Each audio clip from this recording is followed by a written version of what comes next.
I hope all is well, and I hope y'all had a awesome Saturday. I hope y'all had a awesome, beautiful, savage, free Saturday. All right. I didn't plan on going live tonight, but I felt last night's live. I think it was awesome. What up, though? Do something different. Um, I think out of all of the podcasts or lives that I ever did that I had guests, I would say last night it was pivotal, one of the best. Um, and I did it on purpose. I asked some of those questions on what up, though? What up, though, fam? People from time to time would message me and they would accuse my brother James Walker of being racist, or they don't, they would say it's a tone to his content that's got a racist vibe to it. It's people that hit me up that think that AR American is a racist, and that's the furthest from the truth. That's the furthest from the truth from my brother James Walker. My brother, I know his heart. I know AR American's heart. Even though he used to be one when he said he was a kid, people can change. You can't condemn or criticize or judge someone for the past. That's called time stopping. That's just like if you was on crack back in 1984, 85, you was on crack and you don't been got your life together. But you gonna meet somebody that remember your crackhead days and they gonna remind you that you was a crackhead. That's called time stopping. That shit is not cool. Let people progress in their life. Ain't nobody perfect. Let people live your life. Live it and move forward and fuck these idiots and assholes. One thing in life you're never going to be able to do is satisfy everybody. Make everybody happy. So my advice to you, make your damn self happy and fuck everybody else. Because you're wasting your time if you think you're going to make everybody happy. Alright, so that's what make last night's podcast, epic, because I was able to bring the two of them together, and I just want to see the different outlooks on life, different perspectives, and I love them both. It was an awesome show, and I definitely got to have them back on, real soon. And I want to take the time to say thank you to everybody that tuned in and showed the channel some love. Man, shit. I don't know what I would do without y'all. You feel me?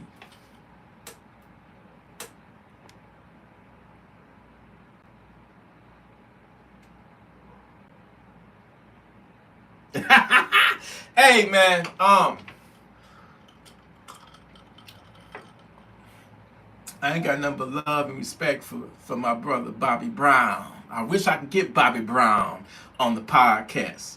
Bobby Brown, in my opinion, people gave him a hard time for no reason at all, because they thought he had got his wife, Whitney, strung out on drugs and shit.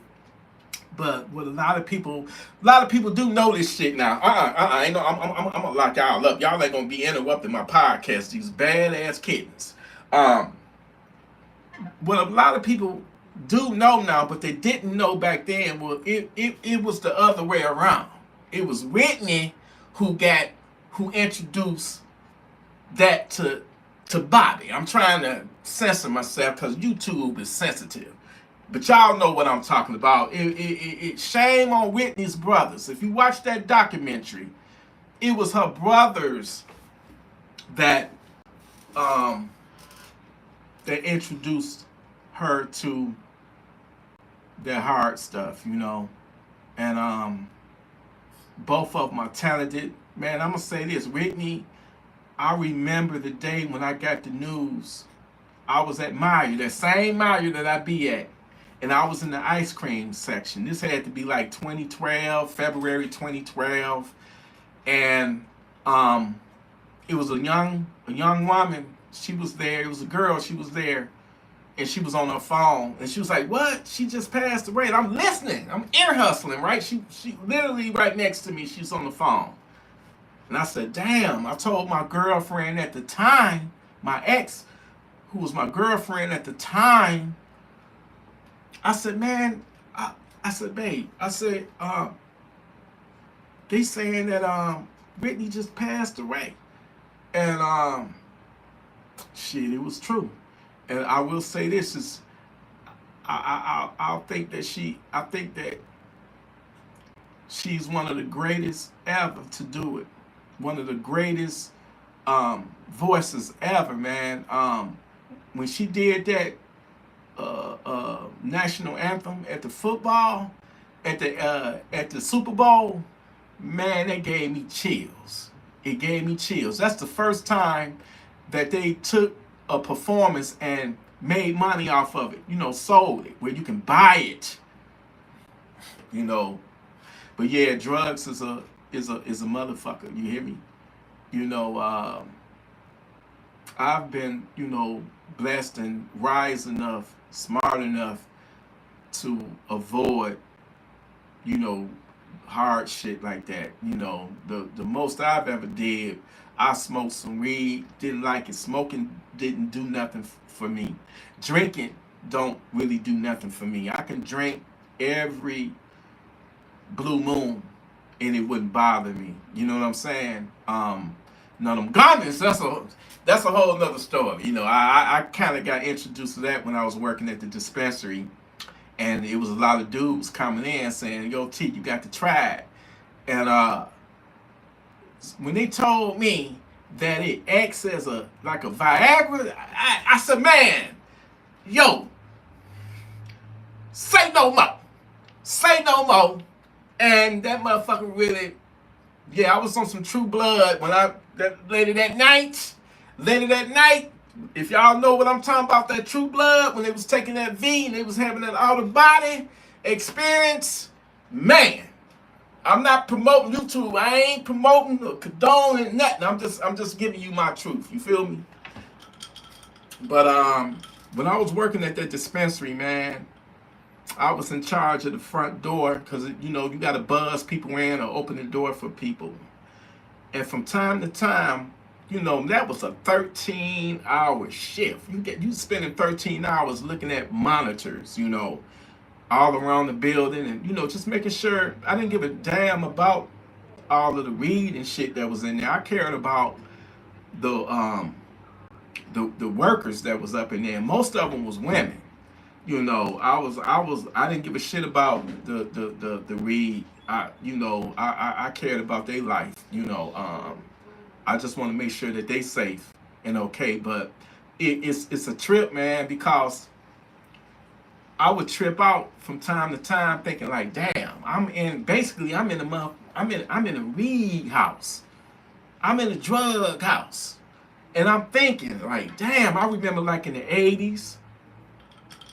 The 90s, early 2000s, man, a lot of people got locked up for that shit. A lot of good people. Because I'm not going to, the drug dealer, it's just the scum of the earth. No, not all of them. Some people did what they had to do to make it to survive. Oh, man, that's a cop out. Get it. Ain't no jobs to get. And I just know that a lot of them had good hearts, and it wasn't their intention to do it, but they had to do what they had to do. A lot of motherfuckers that got legitimate businesses that got their nose up in the air, you would be surprised how where they got that money from to fund that business. And now that they all the way legal, they turn their fucking nose up and, you know, get the hell out of here, man. Everybody done did a lot of shady shit, a lot of backdoor dealings before they got on and shit. And I'm talking about the Kennedys. I'm talking about a lot of these motherfucking Fortune 500 companies. You know, it's roots to the shit. But from time to time, I would think about, like, ain't this a motherfucker? It's people probably still locked up in prison right now for selling weed. Now, I ain't talking about no crack. I ain't talking about no the other white powder, the sugar booger. I ain't talking about none of that. I'm talking about weed. People was getting locked up and probably still in jail. And I'm like, damn, man, this shit is legal now because of a man-made law that used to say that it was illegal, and then I guess with the votes or whatever, they made it legal. And now I'm basically, you know, protecting that motherfucker. You know, well, used to be protected. You know, the money was, I don't think, you know, they making millions of dollars. That's what I'm saying. If you're going to do security, you working for a company. If you ain't making under, you know, shit, if you ain't making under like $22, $24 or something like that, they pretty much fucking you, you know. They pretty much fucking you. But I just want everybody to be armed, man. I know I sound like a broken record. I've been saying the same shit that I'm saying now for about 6, 7 years now. You know, I just want people to be, you know, prepared. See, one advantage that them savages have, the one advantage I feel that they get over us is that they get to pick and choose the time when they gonna attack you, when they're gonna try to rob you, when they're gonna try to pull their home invasion. They got that advantage. This is why I say that you got to be ready at all times. You just ordered up 2 of them. That's what's up. That's I love to see shit like that. You hear me? So they get to choose the time. They choose the pickings of the time that they're going to launch their funky ass attack against you. But one thing, they don't get to choose how we respond to their violence. Because when they coming in, they not going to just,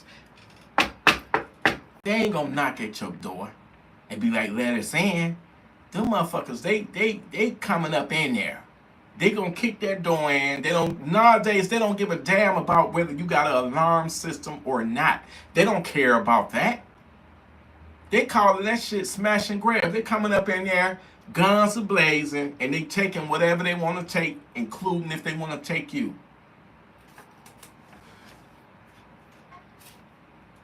This is why I say, you know, have it on you.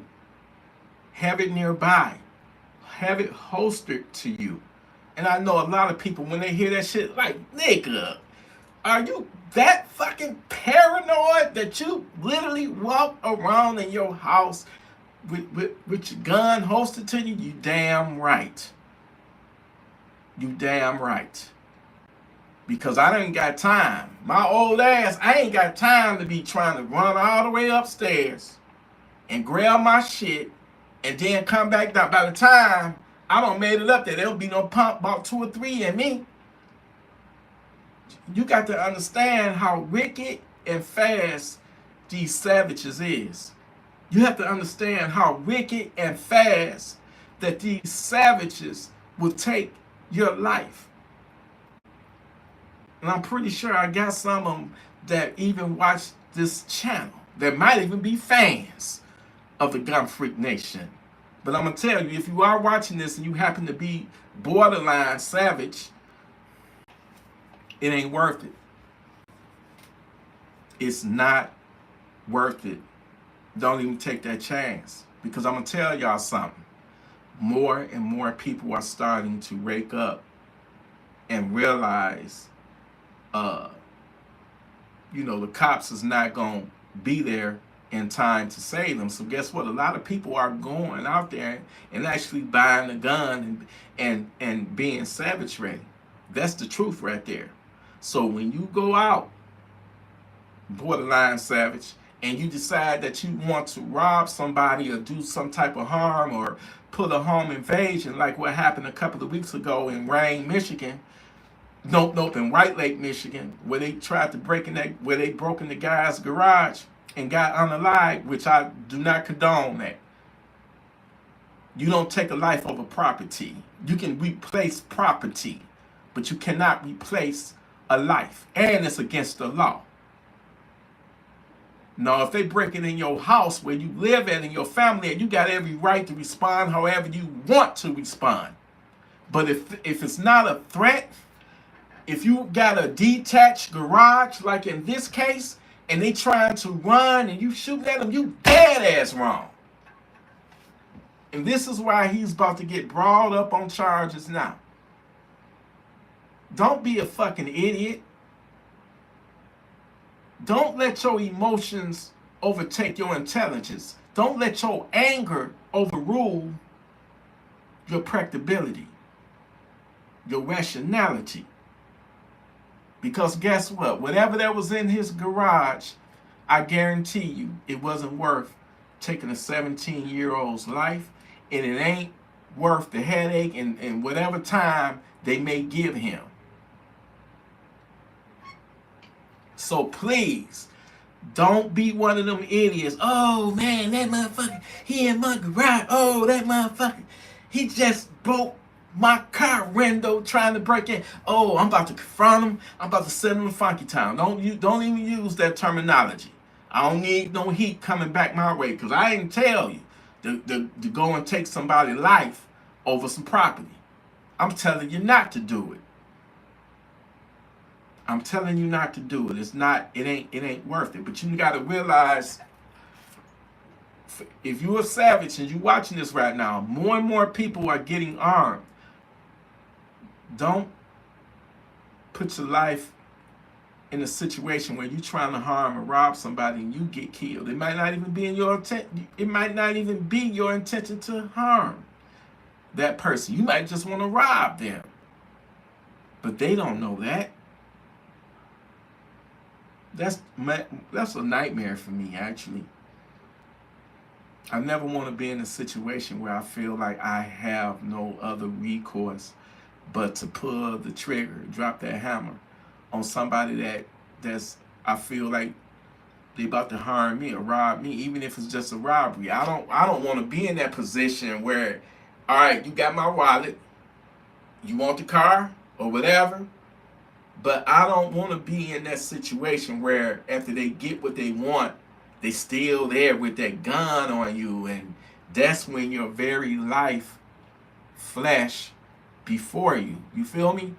You don't never want to be in that situation. So how you stay out of that situation? I don't give a damn how comfortable you may be at different locations. You got to act like this is your last day on this earth, and that some impending doom is coming your way. You got to keep your head on that swivel and just be looking around, and anything that look out of place, anything that looks out of that looks suspicious, keep your eye on it.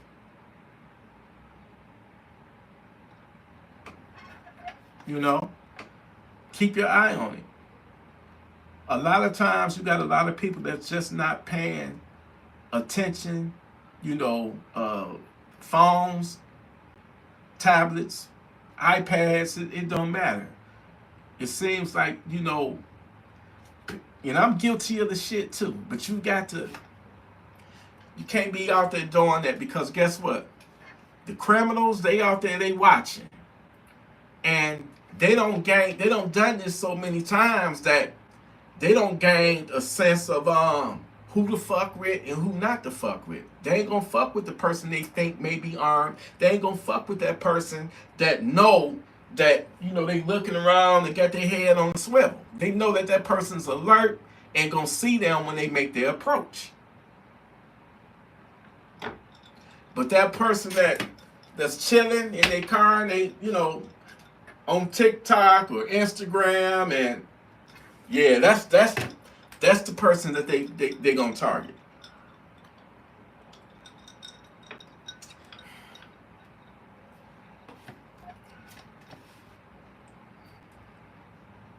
You don't want to be in that situation, man, where you land on the ground and you taking, these are the last minutes of your life, and you thinking in your head, in your brain, in your mind, like, damn, how did this shit even happen? How did this happen to me? How I can't believe this. I'm dying. And over what? Over what? You don't want to be in that situation, and get that out. Get that notion that it can never happen to you. That's false, because it can happen to anybody. Me, you, the neighbor up the street. It can happen if you don't play your cards right and just, you know. But some people, obviously, they're oblivious to the evils of the world. And I get it. They probably ain't never seen nothing really bad where it touched them. You know what I'm saying? Where literally they might see some shit on the news, but that ain't really, it didn't really affect them like that, because it wasn't a family member or a close friend, you know. So a lot of people, I used to tell my girlfriend, you know, I said, love your family, which she do. I said, enjoy them golden years while you have them, right? She never really got what I was saying and understood me. I'm like, look, you right now, every day is a blessing to you, because you got all your people here. You got all your people here. I lost my sister 25 years ago to breast cancer. That was in 2000. I lost my father in 2007, emphysema. You know, he couldn't stop smoking cigarettes, man. So I lost him to emphysema. That was 2007. I lost my nephew, my first nephew that was ever born, to my brother, you know, Kurt, nicknamed Bug. I lost him in 2006. I lost my mother September 2017. Then I lost Kurt, Bug. I lost his ass the next year in November 2018, like a day before Thanksgiving. He passed. And then in 2023, I lost my other brother, Rob. I lost him in August 2023. And then in October 1st, 2023, I lost my nephew, my other nephew. And, you know, when you get to losing people and stuff, it's just never the same. So she didn't really, understand what I was really trying to say, because it never, death had never at that time struck her family until 2020. I'll never forget this night, man. We had went to the grocery store and came back, And her mother, what was crazy, her mother was talking to her on the phone while we was at the grocery store. I'm like, we already in checkout. Now, I think her mother was asking for something, right? And she told her mother, like, we already done paid for the food and we on our way out. And we made it back home to the crib. And, you know, she's a big fan of Jersey Shore. That's how I know it was a Thursday night. And at that time, I was in the townhouse, and her mother, well, she was basically living with me, but her mother was like 2 doors down. And I remember in the middle of watching Jersey Shore, you know, her daughter, you know, my brother let her daughter in, and she was just at the bottom of the steps just screaming. I'm like, what the hell going on? We jumped up out of bed. She was like, you know, grandma gone. So I went over there, and I'm thinking that she probably just done fainted. You know, man, when I saw her, I remember everybody was just so shocked and you know, emotional. And I said, call 911. And I got on the phone, and they had me to try to do those the CPR on her, where they, you know, where you do the chest compressions, because whatever happened to her, it happened real fast, because literally she was just on the phone with her like 20 minutes before. She was on the phone. So I'm doing you know, I'm doing chest compressions and stuff, and, you know, she was gone. And that's when she finally understood me that when you got them golden years, when you got all your loved ones and they still there, man, you just don't know how blessed you are, because them golden years, they're not going to always last. Then she got even more bad luck. That was in 2020, right? 2021, it was her sister passed away. And she had the coolest sister. She was like my sister-in-law. I call her sister-in-law. She passed away the very next year, 2021. Y'all already know what I'm about to say next. 2022, October. Right after my fucking channel got hijacked, hacked, and all that. And then, you know, October has always been my favorite month of the year. I love Halloween. It reminds me of my sister, because we used to always watch horror movies and stuff, you know, for October, for Halloween, right? My son's birthday is in October, so I love me some October. But I didn't love it when the last day of September, my fucking channel got hacked on September the 30th. And I didn't get that motherfucker back until it was almost December. You know, because after I proved to them that my shit got hacked, another branch of YouTube shut my shit back down because of all of the scam shit that the hacker was posting on my channel. But to get back to her loss, her brother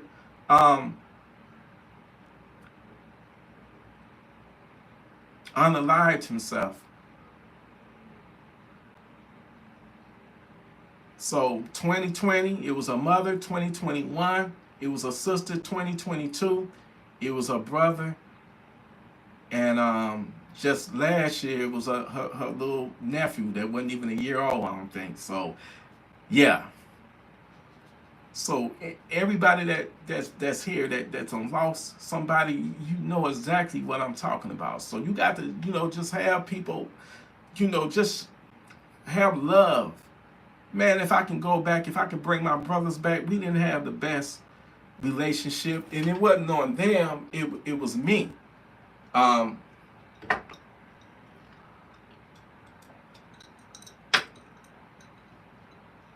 If I can go back, if I can manipulate time and go back, a lot of things would have been handled, you know, differently.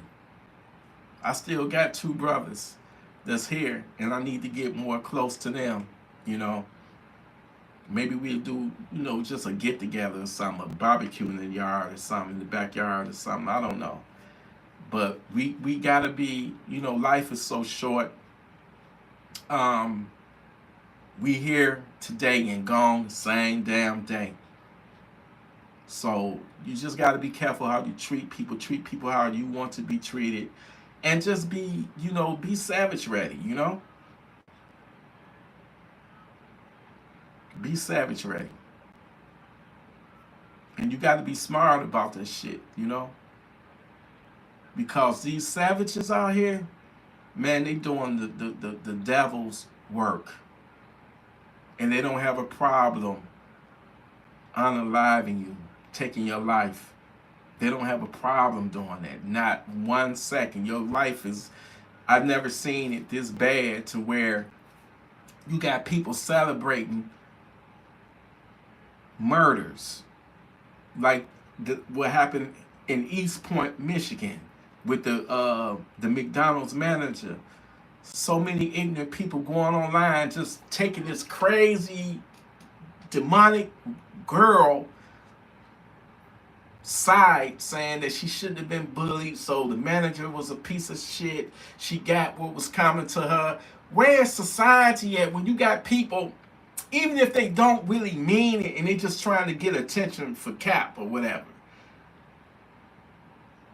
It lets you know how disgusting, degrading,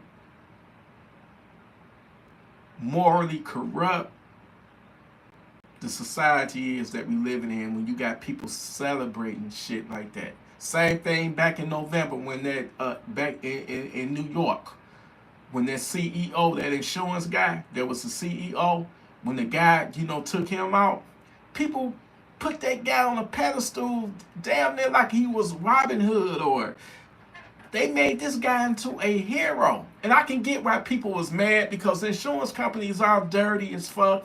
And when you really need them, it's just fucked up just how the world is. The world, in my opinion, if you ain't got money, you ain't shit.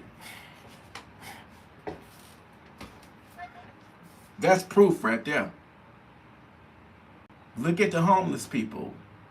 Look at the 2 homeless people that was unalived in New York. One woman was set on fire. I didn't see too much of an uproar over that. The other guy, I said some things that I had to walk back from because I was emotional over the woman that was homeless on that subway train, and somebody, that crazy savage, and I hope Trump, don't send him back. Just send him straight to hell. Send him straight to hell. Burn that woman alive. But in the Jordan Neely case, I understand why people, my brother James Walker had a good point. This is New York City. We're going to touch on this topic right quick. I'm in Detroit. I know for a fact that when I used to take the bus, and I had a car, but sometimes I just didn't want to deal with, parking and shit. Like, whenever I took the bus, it was going downtown. I hate downtown Detroit traffic. And then you got to pay like $30 just to park your car for like 20 minutes. So at the time, I was living right off of Grand River. That's like a main thorough. That's a main avenue in Detroit. Everybody know Grand River, And I just hopped my ass on the bus. But I knew ahead of time that when I got on that bus, that it was going to be, I don't give a fuck what day, what time of the day, it's going to always be that one crazy motherfucker that's showing his ass on the bus. So I'm already mentally prepared. Like, all right, who going to be cutting up today on this motherfucker? So for you scared motherfuckers that was on that train, don't even take the fucking train. Alright? Now, from my understanding, he didn't touch nobody. He went on that fucking train. He was saying he was hungry. He didn't want to live no more, and he was hungry. I guess nobody had no compassion to offer him some money or, offer them whatever, And he was throwing shit around and threatening people, but he had not touched not one person. So Daniel Penny takes it upon himself to just get up and sneak behind him. And you know, he's a military guy. I think he was in the Marines or whatnot, and he grabbed him and put him in a chokehold. And people, you know, once when he wasn't even fighting, you know, the struggle, Jordan Neely was struggling at first and he stopped, he still had him in the fucking chokehold. There's something about some military people, man, when they go in a conflict zone, they ain't right in the head when they come back into society, man. The motherfucker that killed Roger Fortson down there in Florida, when he opened the door with the gun, low ready, down to the side, that motherfucker pulled the gun and popped 5 or 6 rounds in his chest. And he had a military background of being in Afghanistan and all that. So some of them people, man, they come back into the world and they'll get, you know, law enforcement jobs. But they mind ain't all the way right, man, because the shit that they done went through and seen done fuck their mind up. You know, and they about to charge him for that. So I don't know whether this motherfucker, Daniel Penny, I don't know whether he had a flashback or whatever, but he killed him. And according to the people of New York, it was perfectly okay for him to do that because they didn't acquit him. You know what I'm saying? They let him walk, which tells me that at least in New York, they really don't give a fuck about you if you homeless. You feel me? They don't give a fuck. You know, if that would have been somebody else or privilege or whatever, which they probably wouldn't have been in a situation like that anyway. But I'm just saying, would they have felt differently about it? Would their life would have mattered? You know what I'm saying? So to me, that's saying out a message that they don't give a fuck about you, and that's just how it is. Whether you homeless or just super poor, man, you're gonna be treated a certain way. Here in this country and in this world, when you got money, man, people respect that, put you on a pedestal. You're gonna have your ass kissers, you're gonna have, you know, and it's just, and I'm not hating nobody that's successful. Don't get me wrong, don't take this the wrong way. I'm not hating you. Whatever that you got, however you got it, I salute you. It's motivation and inspiration to me, so I would never hate on you. But I'm just telling you how it is in society, that if you broke, you poor, people gonna shit on you, basically. They don't give a fuck about you. That's why I say, get up while you got life in you and make that shit happen. I don't give a fuck how you do it. Make that shit happen. Do it legally, but make it happen. You know, get to that money, get to that bag, and get to them guns to protect that and protect your life, more importantly. Protect your life. I often think about my nephew. I don't even really like talking about it because it's so emotional to me. But how the fuck can you go to your sister's birthday party and that's the last night on this earth, on this planet, man? I can only imagine, like, what the fuck was going through his head. Like, I'm here 1 second celebrating. I get into it with these niggas. I tell these niggas to leave. Okay? Some niggas that his so-called best friend invited to the party, right? That's on his friend. His friend was supposed to have made them leave. But when they didn't listen, and everybody just, why can't, and I get it, the shooter, that's your brother that my nephew was into it with. I'm gonna stay real. I don't never be biased. I try to look at situations from both perspectives. I've had a gun brandished at me, not pointed at me, but I had a nephew that was mentally ill. And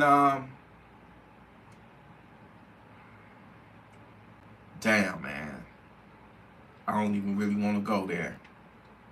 But I'm gonna tell you this: It ain't a soothing, loving, warming feeling when somebody pulls out a gun, even if they drop it to their side. And I'm gonna be honest with you. I'm gonna be honest with you. If I would have had my gun on me, it might have been a shootout. Because I don't give a fuck who you are. At the end of the day, when I say that when I perceive you as a threat against my life, I'm not trying to leave my family. I'm not trying to leave my son on some crazy ass mental shit. So I get it. And just to be truthful to you, my nephew, if you gonna pull that motherfucker, if I can bring you back to life, I'm gonna ask you why you do that stupid ass shit when you know damn well that you was not gonna pull that fucking trigger. You was just trying to show them motherfuckers that you had a gun. You pulled it out, you dropped it to your side, and you showing them clearly that you wasn't threatening with it. You didn't aim it at them. You was just showing them, don't try to jump me or whatever, but you fucked up. And I can go to your grave and stand over and be like, I'm kind of pissed off at you. You fucked up. You let your emotions get the best of you. You could have called me up. Number one,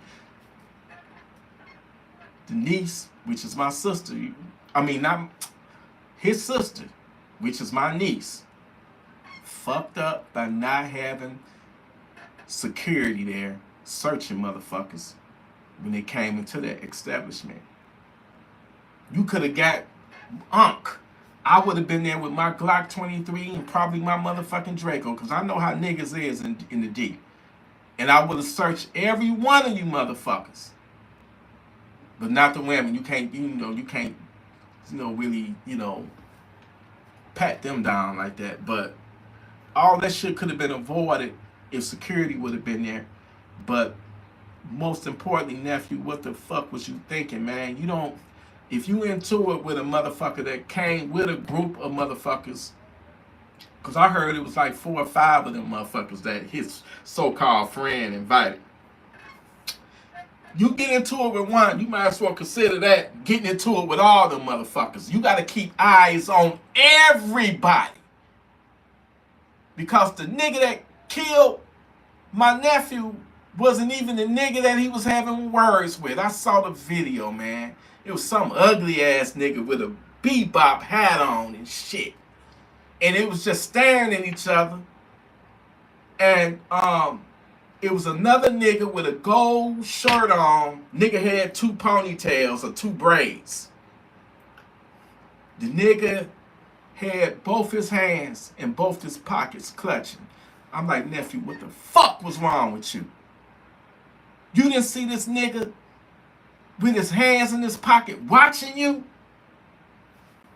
I'm gonna tell you something, how I feel right now. You died a stupid ass, dumb ass death that was unnecessary. You supposed to still fucking be here. And by the time that first bullet hit you right in the heart, it was too late and you realized you fucked up.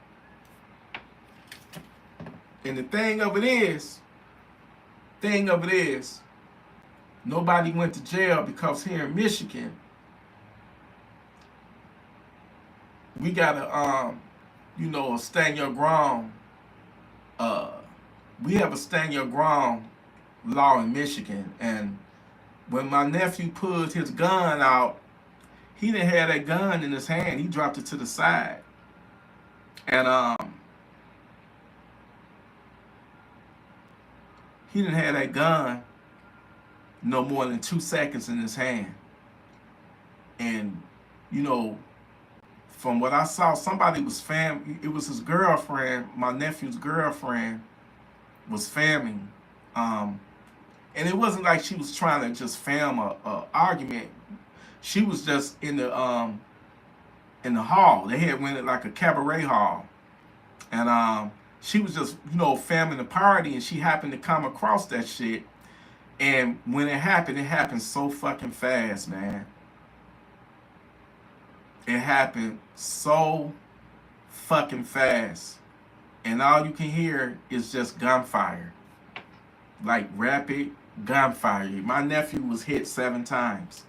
In the chest, in the face, and for him to go out like that. You feel me? And this was the last picture right here.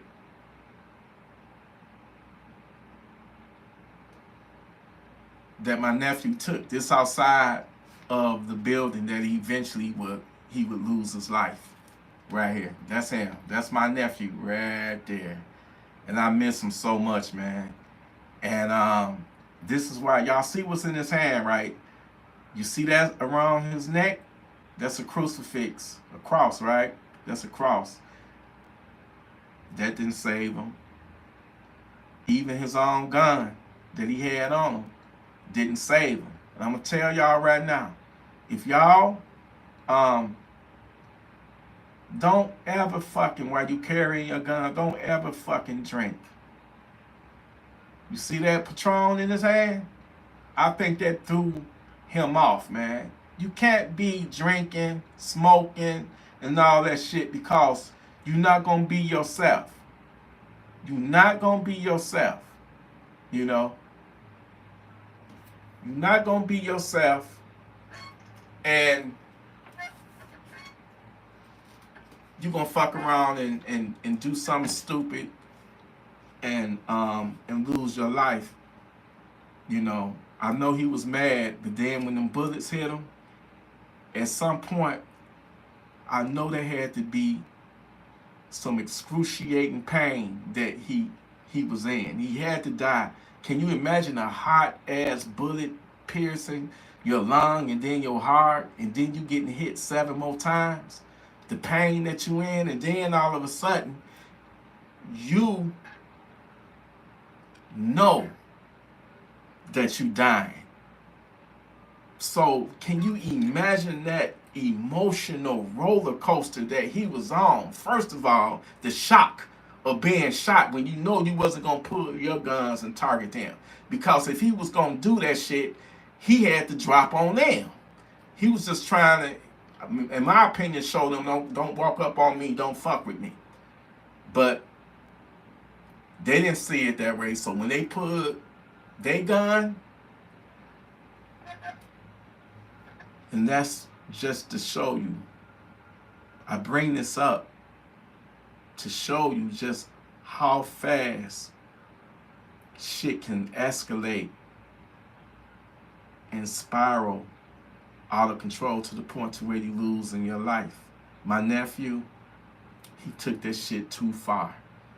He shouldn't have never pulled that gun if his life wasn't truly in danger like that. I get why he did it. I don't done stupider shit than that back in the day when I was younger with guns and shit, you know, walking around with shotguns. Motherfucker, you ain't gonna do shit. And, you know, just a few years back, pulled a gun in a road rage incident. I didn't point it at nobody, but I damn sure did some stupid shit by letting them know that I had a gun, which they could have lit me up and killed my girlfriend. I said I'll never ever do that again. Put myself, and more importantly, put you in harm's way. See, having a gun, you got to put your emotions in check, man. Being angry and having a gun, that's a recipe for destruction, self-destruction. You got to play that shit cool. Don't let nobody ever break your cool. And if you can walk away, walk away. I like to say you're walking away with your freedom. You're walking away with your life. You're walking away with your freedom. And you're walking back into the lives of people that love you. You know? Nobody went to jail over his death. And I'm like, man, as much as I love you and as much as, you know, many people loved you, I replay that shit in my mind almost every night. Like, why? It's like everything that it was like the quiet storm or something. You know, it's like everything that can go bad, that can possibly go bad, went bad that night. Even people that would have been there, that could have been armed, that could have had his back. Number one, if I would have been there, I might not be here. I might be gone. I might be dead. Because if I couldn't break that up, number one, if I would have been there, I'd been like, don't you fucking pull that gun. I will slap you upside your fucking head, and would have just grabbed his ass and tackled him down like I'm a 49ers or something, football, and body slam his ass on the floor and be like, what the fuck is you doing? Nobody was there to do that type of shit. But if it was hell bent on just some gunplay, there's no way that I'm gonna just stand by and watch my nephew get gunned down. Cause as soon as he lit my nephew up, I was gonna light his ass up. And then I probably would have got lit up. Cause they said all the motherfuckers that came there had guns on. This is why you cannot throw a fucking party. You cannot rent a fucking hall and throw your birthday party there and not have fucking security there. And I can't help mentally what she's going through, because every time she have a birthday now, she got to think about her brother, my nephew. She also got to think about, damn, it was my event, my birthday party that he lost his life at. So her birthday is forever fucked up. Her birthday is her brother's death day.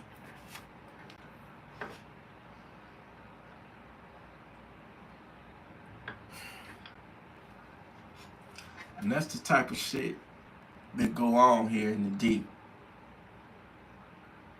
Salute, Brandon. That's the type of shit where you can just go to a gas station, get gas or some type of snack, and end up laying on your back if you not being savage ready. If you not, like the time back in 2016, me and my girlfriend went to the gas station. It might have been like 1, 2. I don't think it was that late, but it was at the 12. Went to the gas station. And on the way back, turning down Hubble. That gas station sits on Joy Road and Hubble. We turned down Hubble. And I don't even feel like, revisiting that. But it was motherfuckers that tried us that night. And I wasn't even armed at the time. I mean, I was armed. The only gun I had was that big ass, the full size CZ Scorpion, the Evo Scorpion. And I didn't have a CPL at the time, so I couldn't drive around with that big motherfucker. I didn't have no handgun, so. But after that incident, I said about a week later, I had my first Glock 19. I'm about to let my speaking of that, I'm about to sell. I'm about to let that Glock 23 go, the Gen 5 with the Trigicon night sights. I'm about to let that go. I'm about to sell it. I want to go back to 9mm. Palmetto State Armory, y'all need to be paying me, but they got a motherfucking dagger on sale right now. They call it the Christmas and motherfucking July. That motherfucker only $239.99. So I'm thinking about picking that motherfucker up. Now, Sniper Green, which I don't give a damn what color it is. I just want to know, is it a excellent Funky Town Center? Now, the people that I know that got daggers, they said, man, they shoot better than Glock. And they look better than Glock. So I'm thinking about, getting rid of that. Then that Maxim defense, they're about to go to that PDX 5.56. That motherfucker about to go to. And that Mac 5, that motherfucker might be gone to. That Mac 5, that MP5 right there.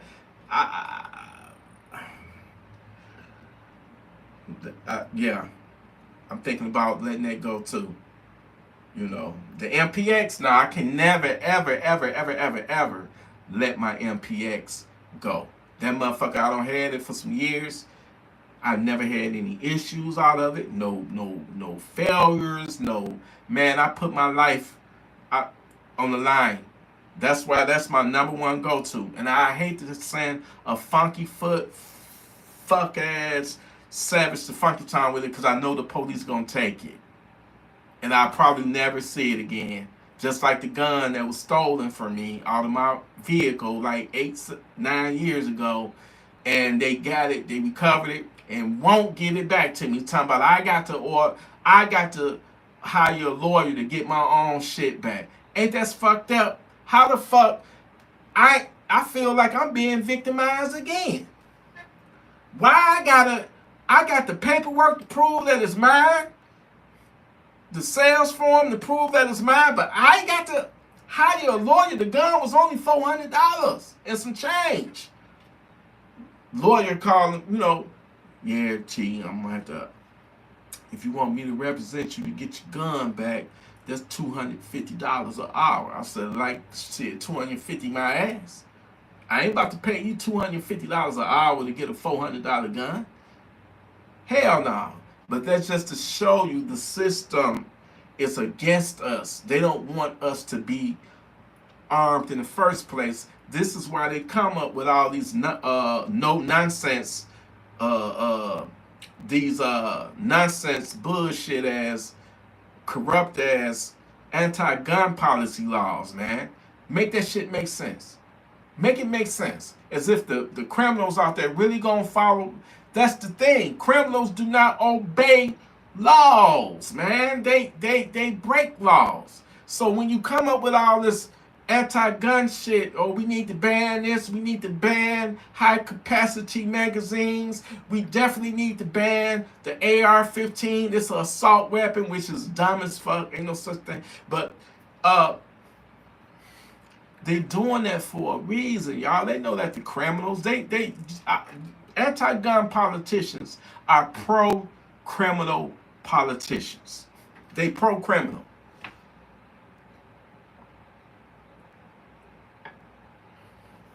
Because their policies, anti-gun policies, put the law-abiding citizens like us at a disadvantage, but it gives the criminals the advantage because they're not going to turn in their AR-15 pistols, they ARPs.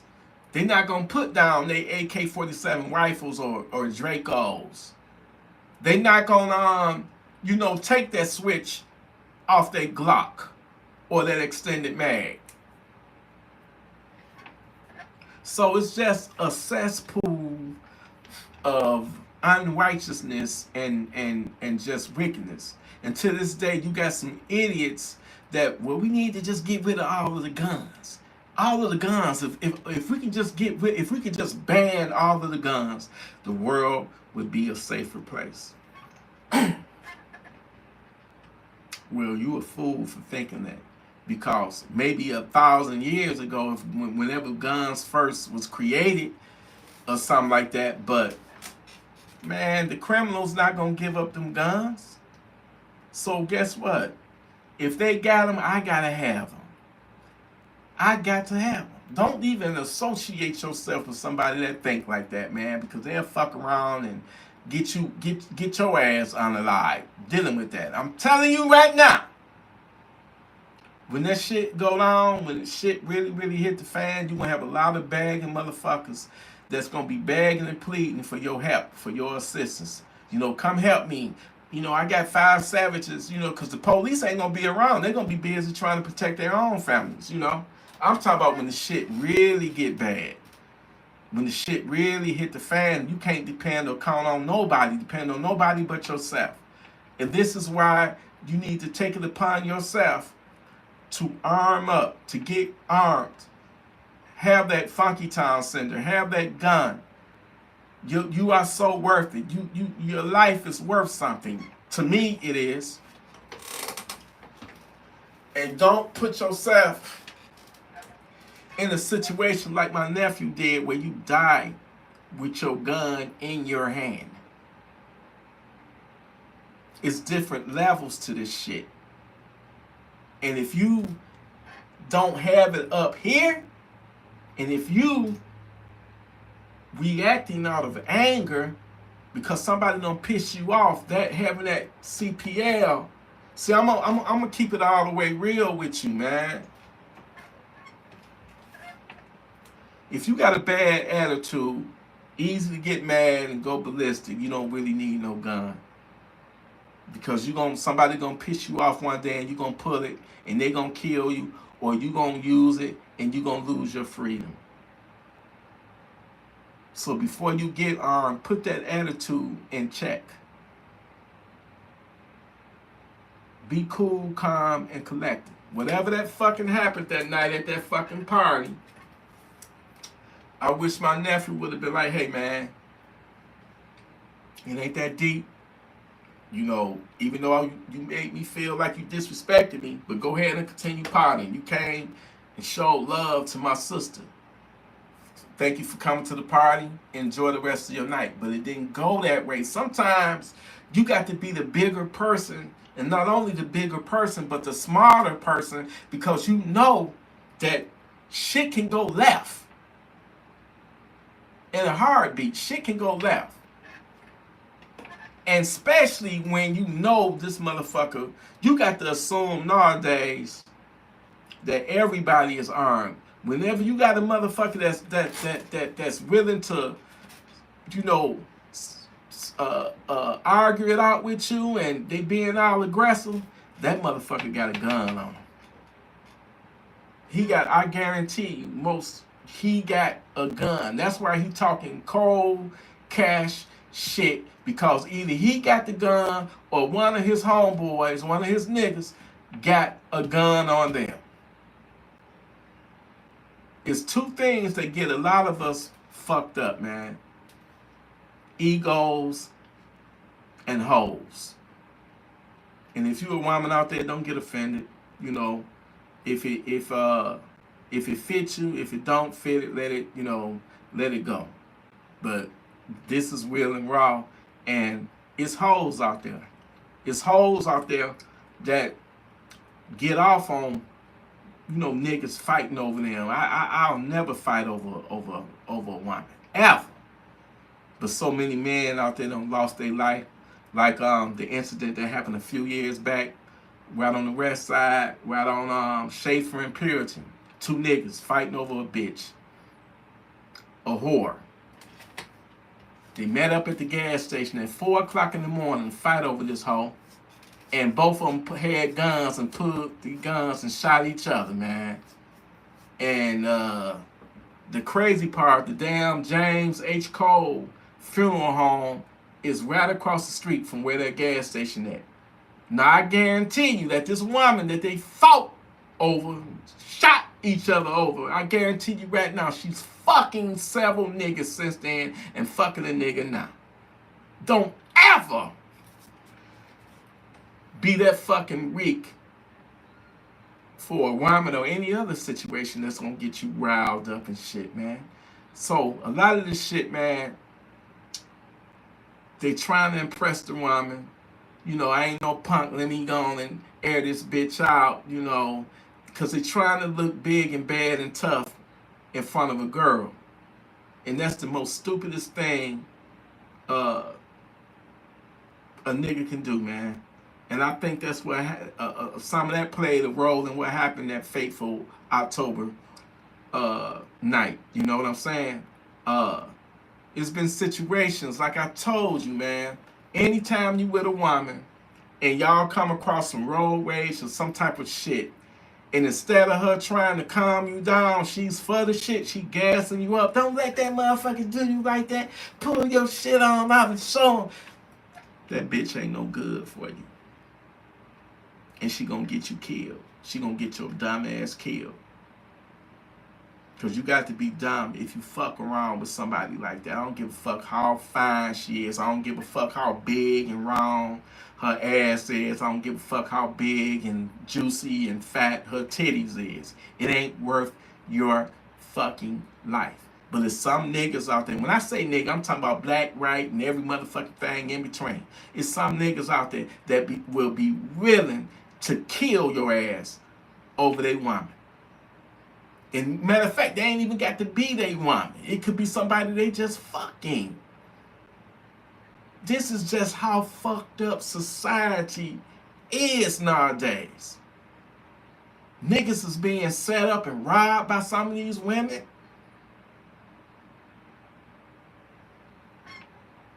I had a homeboy about 3 years ago,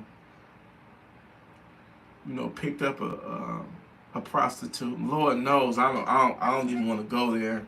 How, horrible the choices I made in my life, in my young, days and stuff. So I can't really be too judgmental of them, criticize them that much when, I don't did basically the same thing, But yeah, he was getting head, pulled up in the alley, getting head, and while he was in the alley, somebody put a gun to his head while he getting head. That was definitely a setup. Robbed the hell out of him. He lucky they didn't rob him of his life. Because they could have easily have taken his life. But God gave him another chance. That's why I'm so glad I don't fuck around like that no more. I got stories I could tell y'all. Y'all be like, damn, how is this nigga still alive? That nigga made it through that. That nigga made it through this. Man, God, I've seen it all. Been through a lot of shit, And I pray every night, man, to the Most High. I'm like, you know what? When it's my time to go,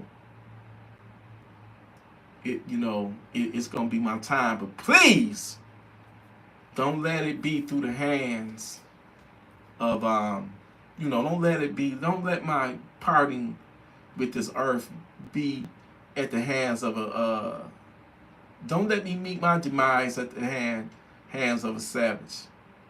I do my best, man. I grew up around violence. I remember I saw my first dead body. I had to be about 7, 8, maybe 9 when I saw my first dead body. Nigga tried to rob a dice game. They was gambling back there. And they got him before he got them. So, yeah. And just to think, shit is way worse now than even back in them violent ass, bloody ass days. So many people, man, every day I'm hearing about a shooting, somebody getting killed. I need y'all to be ready. I need y'all, when y'all get ready to leave, because you probably watching me in the comfort of your own home. But the fucked up part about that, for y'all that's watching me right now, you probably ain't even safe in your own home nowadays. That's how bad it has gotten. But when you do leave out and go into the world, I want you to have the mentality and the mindset that you making it back home.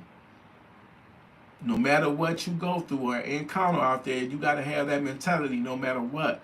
I got to make it back home.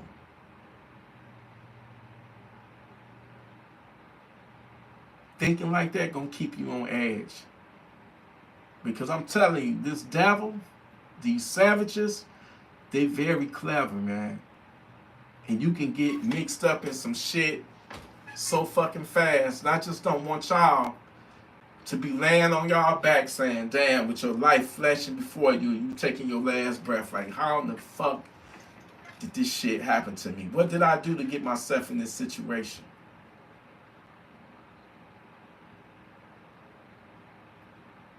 I have people come to me. I have people email me. It's like, T, you need to chill though, man. Stop talking about death so much, man. You're talking about death to the point to where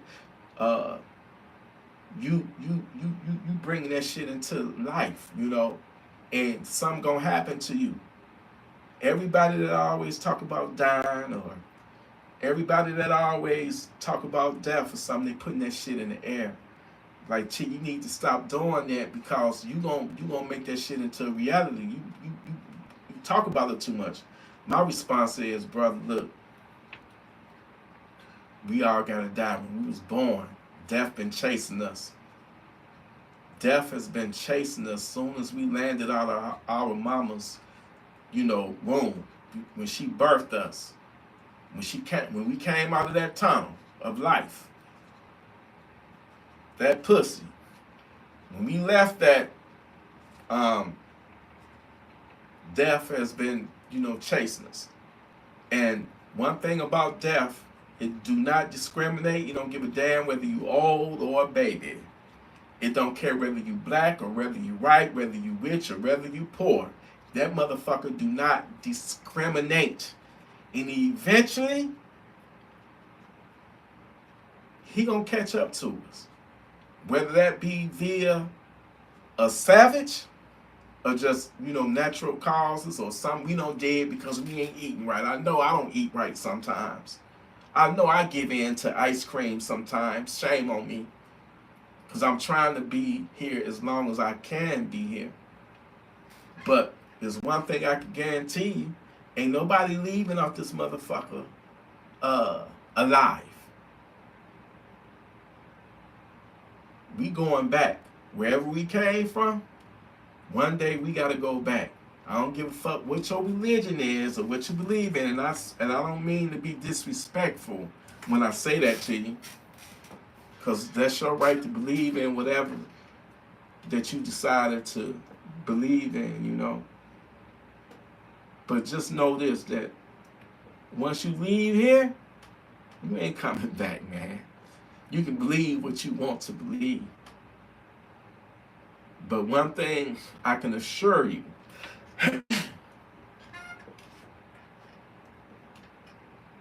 you're not coming back. When I leave, I ain't coming back. And hopefully this YouTube shit will still be up. And, when I'm long gone, maybe people will still be watching the videos, my videos, and, and maybe, that shit will resonate. You know what I'm saying?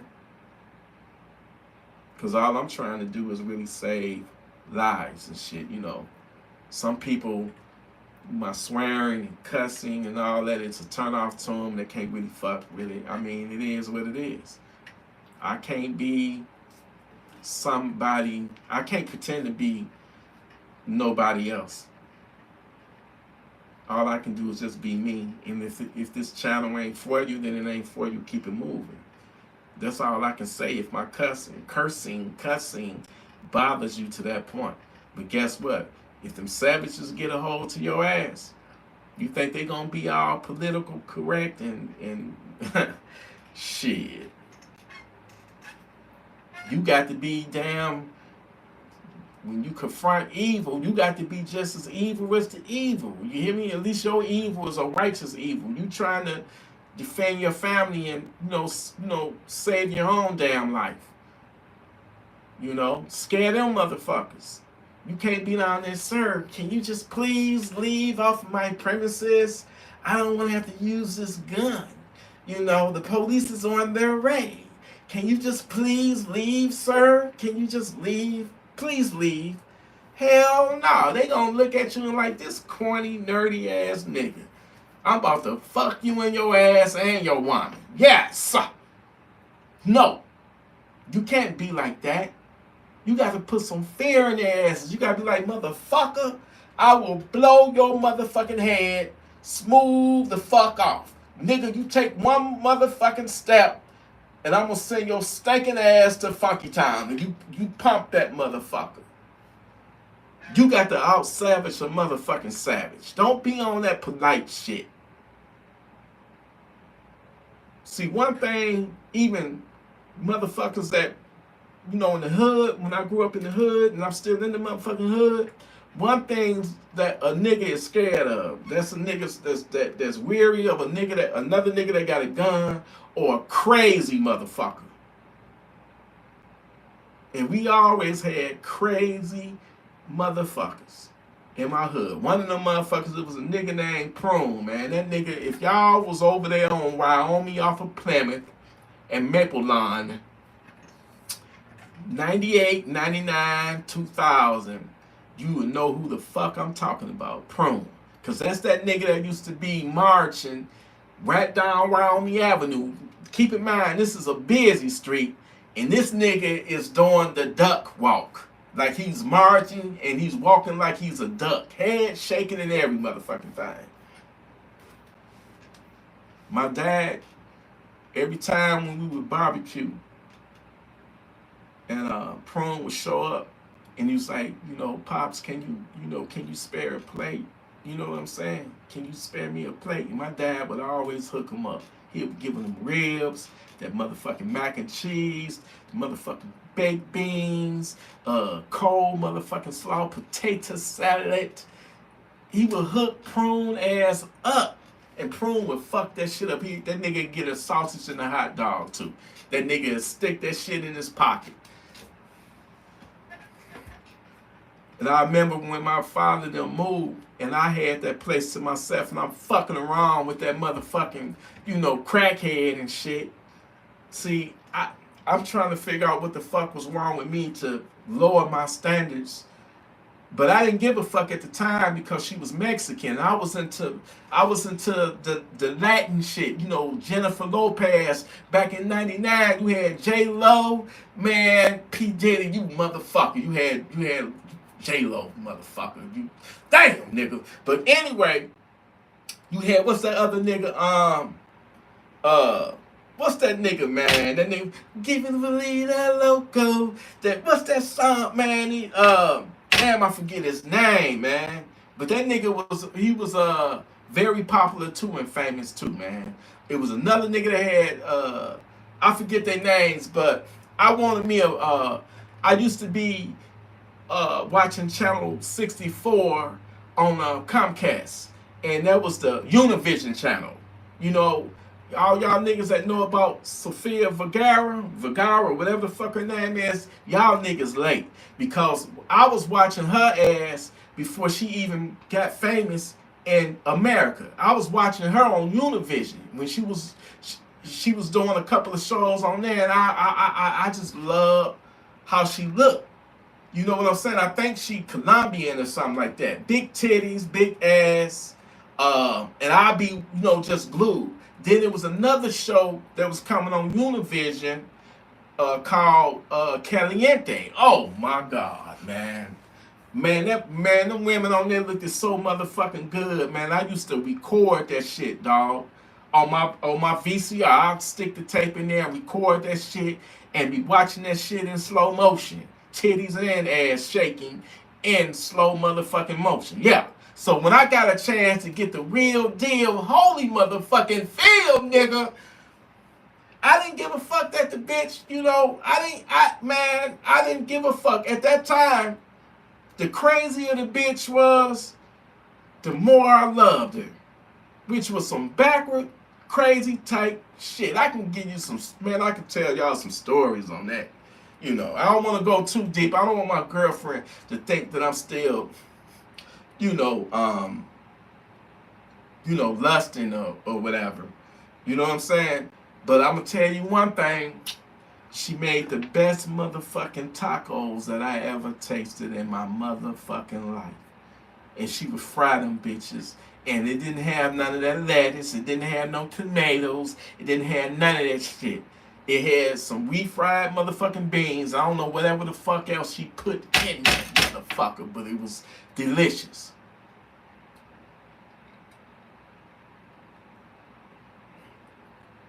And I remember, my cousin Pookie, the one that be selling me them Viagra's and shit. That nigga used to talk about her and shit. T, what the fuck is you doing with this hoe? Come to find out that nigga. Pookie, if you watching this, I ain't trying to get this before you met your wife, alright? That nigga had her. I had a brother that had her. And don't get it wrong, she wasn't my girlfriend or nothing like that. That was just somebody I was just fucking around with. I wasn't that motherfucking crazy. You dig? But what I'm trying to say is just be careful the type of woman that you dealing with, and also no matter what. If you think you're getting serious, meet her family, meet, most importantly, her mother. Because usually that's who the daughter is, a reflection of her mother. So if she got an ain't shit mom, 9 out of 10, she ain't shit, and it ain't came out yet. But eventually her true colors gonna come out. So you have to the selectiveness of the type of women that I've dealt with. You know, I got a good one. Now, it ain't been perfect, you know, been knowing it since 2013, 13 years or some shit like that, or however long. I don't know. I'm buzzing right now. So, but what I'm telling you is, don't never put yourself in a situation where you know, especially if it's a raw woman and you know, because I remember I don't deal with women, I don't deal crazy shit. Nigga, what you about to go out with another nigga? Is you don't lost your motherfucking mind? And I didn't even have a gun at the time, but I would drive over there and be ready to confront the nigga. I'm like, what kind of? Told you, I got some stories, man. I got stories for days. Matter of fact, I got a video that's about to. Is that coming on tonight or tomorrow night? The day I had to run for my motherfucking life. You know, I'm gonna say that. I ain't gonna even talk about that. I'm gonna say that for the video. I think it premiered tonight or either tomorrow night. You dig?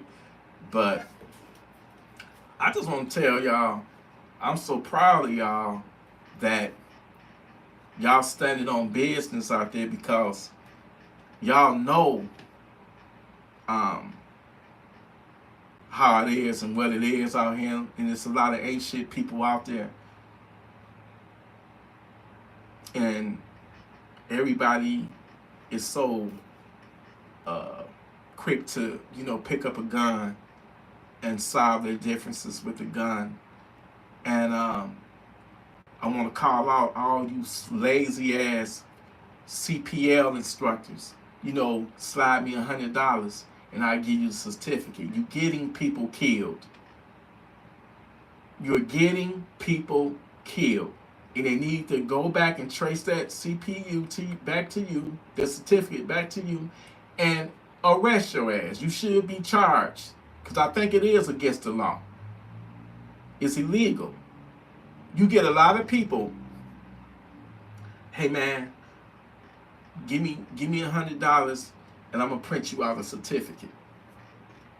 So the person that's getting the certificate, take the certificate, pay another $130 some to get to file it. I got indigestion from that drink, so if I'm going like that, yeah, that shit hit me. But they'll go get their certificate. They'll file that certificate, take it to the city county building, wham bam. 2 weeks later, they got their CPL, but they don't know nothing about the fucking law because they bypassed that shit, getting it through that crooked instructor. So therefore, they don't know when you can pull that gun. All they know is that when they mad, somebody done pissed them the fuck off. It might be a nigga at the gas station bombing for money. Motherfucker, get out my motherfucking face and pull that gun. You can't be doing shit like that, man. You cannot be doing shit like that. When you take the class, which I actually did,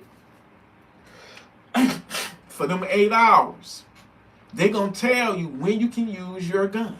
You cannot use your gun. You cannot use deadly force over property. You only can use deadly force in a self-defense situation when you feel like your life is being, somebody trying to take your life. That's when you can use deadly force. You can't go out there and see somebody breaking in your car. Oh, let me confront this motherfucker. Oh, okay, let me, that's going to get you in a lot of trouble. Especially if that person is not armed, especially if it's on the neighbor's ring video that he was indeed trying to run when you shot. But there's some motherfuckers that's out there that's just reckless. It's some people, we got to be real and honest. There's some motherfuckers out there looking for a reason to unalive somebody. And they looking for any excuse to pull that gun. And they feel that they're going to be legally protected because the person was trying to steal something. You cannot use deadly force in a property theft situation. I don't give a fuck what you call it. You cannot do that shit. Think long and hard about that. You know, if I see somebody, you know, how I would react if my alarm go off and I see a couple of people out there. 911. I got 2 people. My car alarm went off, and there's 2 people out there that look like they got on black hoods or something. They fucking with my car. You know, I ain't trying to confront them like that. But if they come in the house, I ain't got no choice but to respond. Get some officers out here as soon as possible. Then I am gonna let them know. I'm gonna turn my motherfucking. You know, I'm gonna let them know that I'm aware of their presence. And to get the fuck on. And if they don't get the fuck on, then, you know, that's an iffy situation. But I'm not willing to kill. Now, if I go out there and they reaching for something, a gun or whatnot, I ain't got no choice but to light their asses up. But it was my choice to go out there. I can't say I was in fear of my life, but I'm leaving from the safety of my home to go and confront somebody. You can't say that you was in fear of your life or really self-defense. So, you know, it depends on what angle the prosecutor, but they definitely gonna try to prosecute you, especially if they, you know, if they wasn't armed. In the case of what happened in White Lake, it was like teenagers and shit, and they was trying to run. He shot at them anyway when they was trying to run. So yeah, he gonna get convicted on something. He definitely gonna get convicted on something.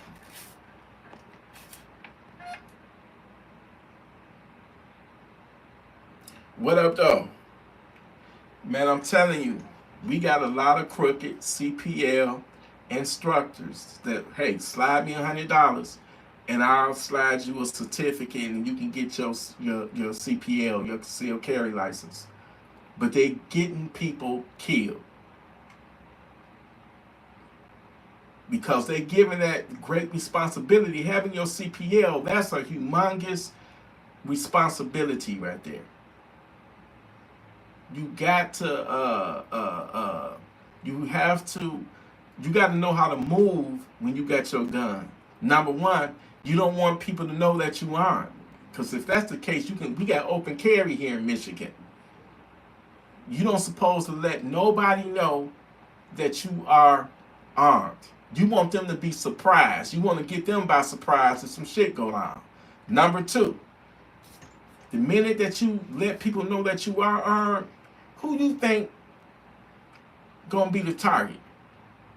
They gonna get you first because you a threat to them. You can if they on a mission to be an active shooter and they know that you aren't,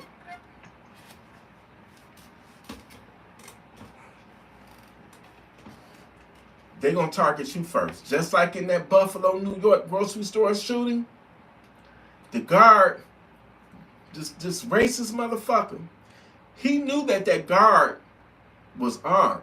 He knew that because he had went there previously to case that grocery store, to case it out. So he knew he actually had spoke to that guard before. So why do you think he had on body armor? And I gotta give that hero a special salute and rest in peace. Because that guard, when he shot that gun, he did land a shot. But he probably had like a 9mm or something. That wasn't fucking with no metal plates, no steel plates. And as soon as he shot, the fucking racist, the piece of shit, opened up on him with his AR-15. The guard didn't stand a chance. He didn't stand a chance, man.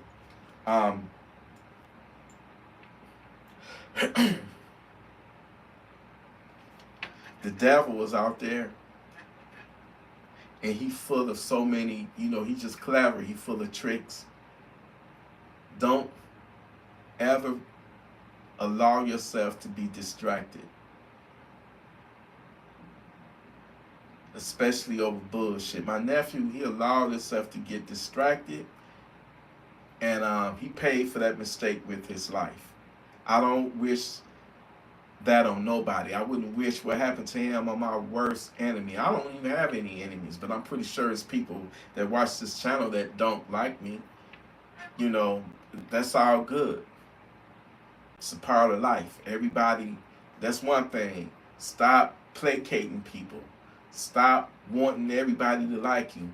I don't give a fuck how nice you are, how cool you are, how of a decent person you are. The world ain't made up like that where everybody gonna like you. You're gonna have some haters. You're gonna have somebody that dislike you, hate you for whatever fucking reason. And it's all on some dumb, stupid shit. So keep your circle small. I ain't even got no fucking circle. But if you do, keep that shit small, and everybody you think is your friend ain't your friend. Like the true story, y'all remember the woman, this happened like in 2022, where she went on vacation. She took her so-called friends to Mexico, and they end up videotaping.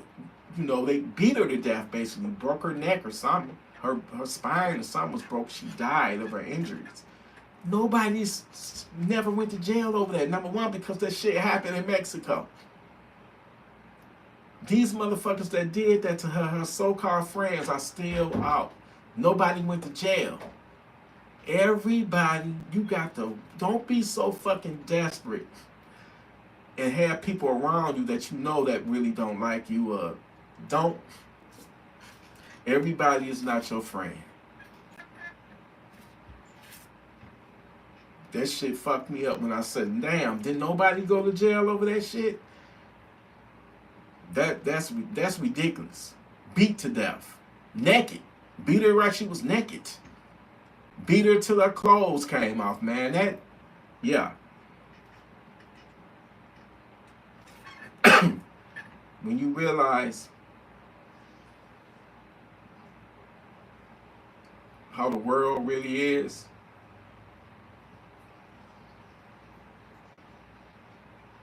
and there really is evil exists in a lot of people, whether people let it take control over them. And this is why you have savages that want to break in and, you know, do horrible things to you and stuff, man. They possess, they're evil. You have to have a gun to protect your family against evil. There's nothing wrong with you having that gun. You know, if you use it, see, a lot of people with guns kill. No, it's people with guns kill. It ain't the gun. And the gun is already in the wrong hands. So, therefore, they got to be in the right hands, which is you and me.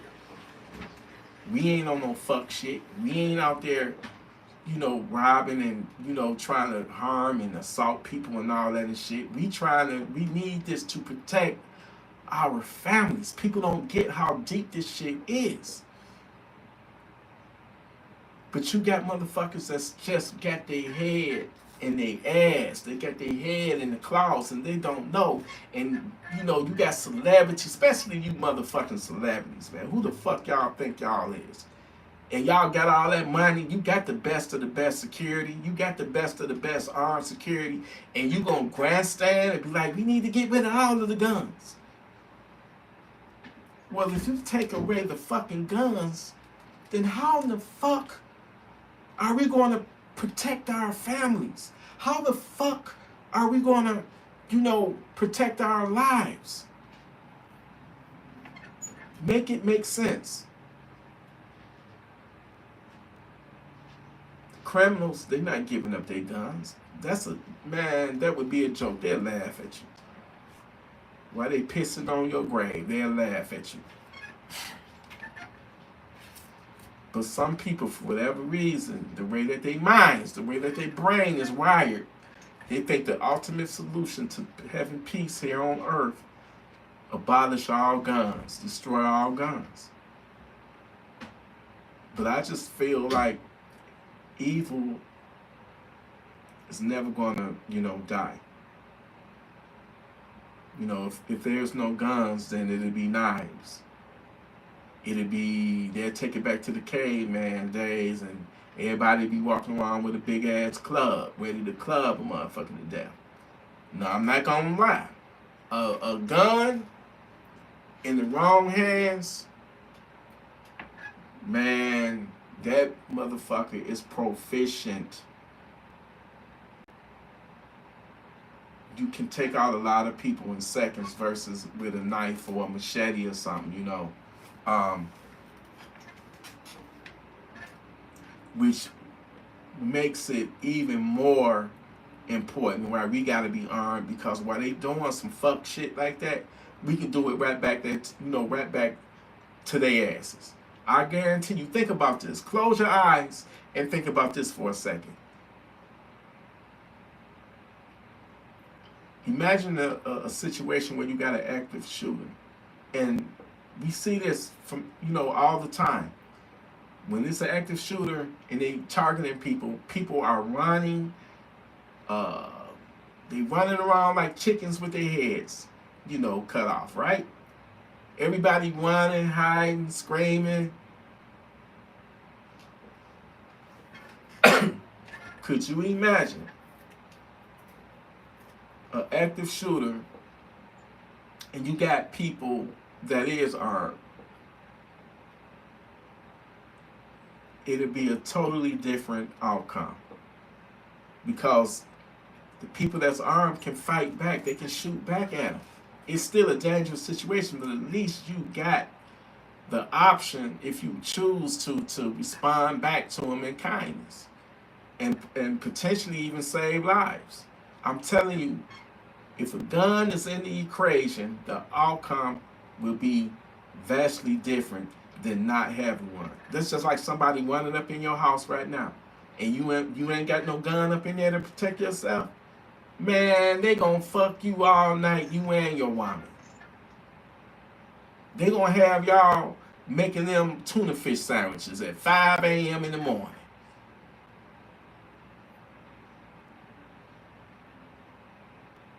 But if you being savage ready and you got that funky town sender tool nearby, you can be laying and right at their ass when they funky asses, kick in your door. And for once, you can start making their asses, duck and dodge and try to hide and all that shit. It gives you that ability to repel Satan. It gives you that ability to repel hate. It gives you that ability to repel, wickedness. Because all it is demons. That's all it is. It's just it's demonic people. Like that last video I posted, demonic people. I did that on purpose because many people, some people would hit me up. James Walker, he cool, but he be on that racial shit, and I think he's a racist. And one thing I'm not gonna let you do is accuse that man of being a racist. Ain't nothing wrong with Brother James talking about his life experiences as a black man. If that's his truth and he telling it, so be it. That don't make him no racist though, because guess what? Racism do exist. Same thing with A.R. American. The brother admitted he was once a racist when he was, real young, a kid, and he elevated his mind, man, and he advanced himself, and he see the truth for what it is. And the truth is, racism do exist, but once when you elevate your mind, you're going to see past all that shit. It ain't about, at the end of the day, it's not about a person's skin tone. that don't make them automatically evil or whatever, negative or whatever, you know. It don't. What makes a person shine is what's in their heart, man. You know, being righteous. They don't think they better than nobody else. They just, you know, we all in this world. We all in this together. Why hate somebody? Why be that stupid, dumb, imbecile, and hate somebody because of the color of their skin? That tells me that you already got mental issues and self-esteem problems, and you want to get with a bunch of other idiots that think like that, and now that you amongst other idiots that think like that, you feel special, like you feel like you in a group or a family or something now. But that's the furthest of, you know, that's not righteous. And I'm talking about every spectrum. I'm talking about black people that hate white people that hate black people. Hell, we got some black people that hate other black people because their skin is dark skin. Then you got some dark skins that hate on the light skins. That's even, man, all of it is just ignorance. And this is not the way the world was supposed to be. But man, in some way, somehow, got corrupted.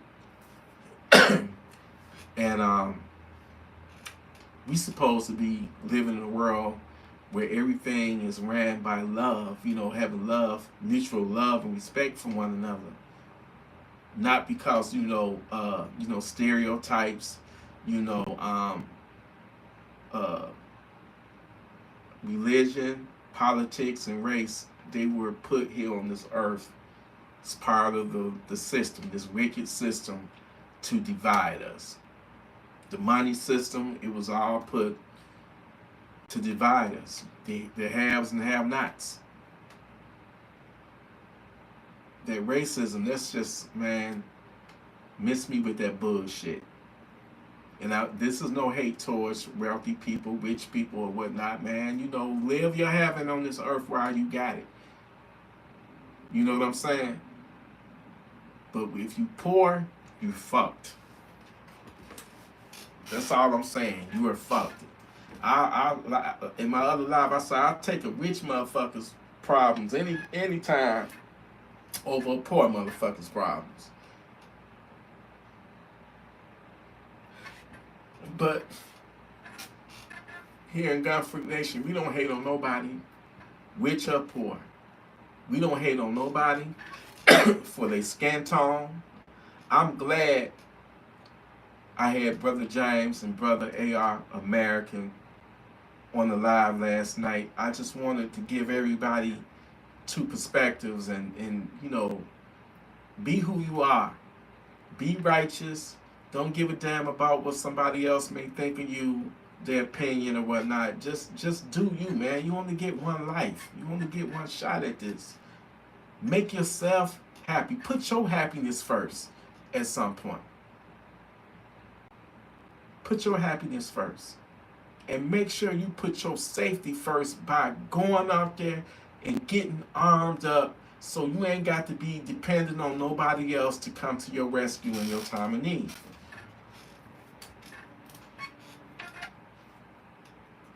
Save yourself. Because at some point, nobody is going to come and save you. Save yourself. I'm just now looking at some of the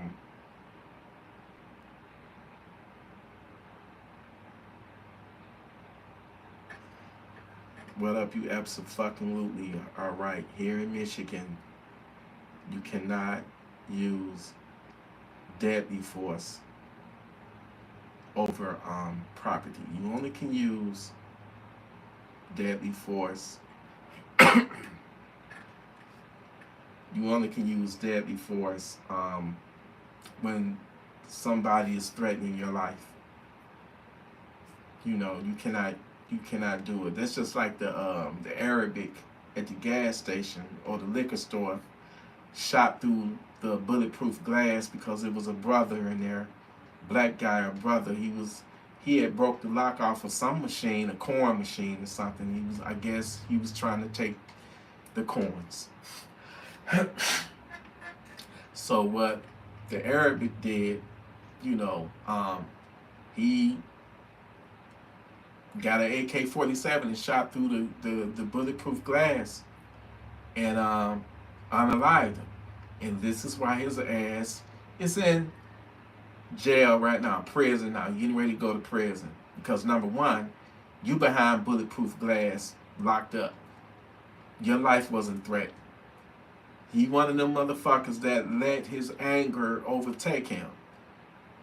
And he took a life, and now he gonna pay for it with his life. Same thing. Arabic. Gas station. Guy cutting up in there, whatever. He kicked the guy out. The guy came back, banging on the door. He pulled out his gun, put it right up to the door, right at his head, and pulled the trigger. Well, guess what, y'all? He just got sentenced to 20 to, I think he got 20 to 30, 20 to 40 or something like that. But the minimum he's going to serve is 20 years. And he all in court crying, oh, I didn't mean to do it. I didn't mean to, the gun just went off. I didn't mean it. Nah. You can't just go around unaliving people because they don't piss you off. You only can do it in a self-defense situation where your life is on the line.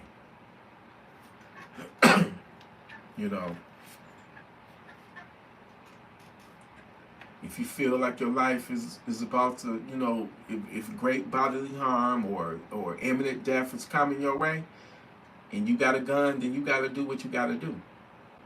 Send them to Funky Town. I know last night I asked, about George Zimmerman. I asked about Daniel Penny. And I love the response from my brother James Walker and from, AR American, I feel like I never did give my thoughts on it though. George Zimmerman, I think he's a piece of shit. And I say this, I don't give a fuck if he was racist. If you want to be racist, man, that's your prerogative. If you want to be a dumbass, that's your prerogative. That's your right. That's your right. But the minute that you go extreme and try to do one of the motherfucking grocery store shootings or Walmart shootings, you going into the hood where I'm at, I'm gonna put your motherfucking ass on your back. I'm gonna send your stinking ass, your racist ass, to Funky Town. That's all I'm saying. So, I just feel like in this situation, that motherfucker should have minded his own business, even though he was the neighborhood wannabe police, neighborhood patrol. And it was reports that it was some YNs, young niggas. That's what YNs stand for, young niggas. It was reports that some YNs was doing some break-ins at that complex. I don't know how true it was. All I know is that when I was living out in Canton, and that's a suburb, a high-scale, high-end suburb, I'm going to say this. I'm going to keep it real. I'm going to keep it 100, 1,000. I'm going to say this.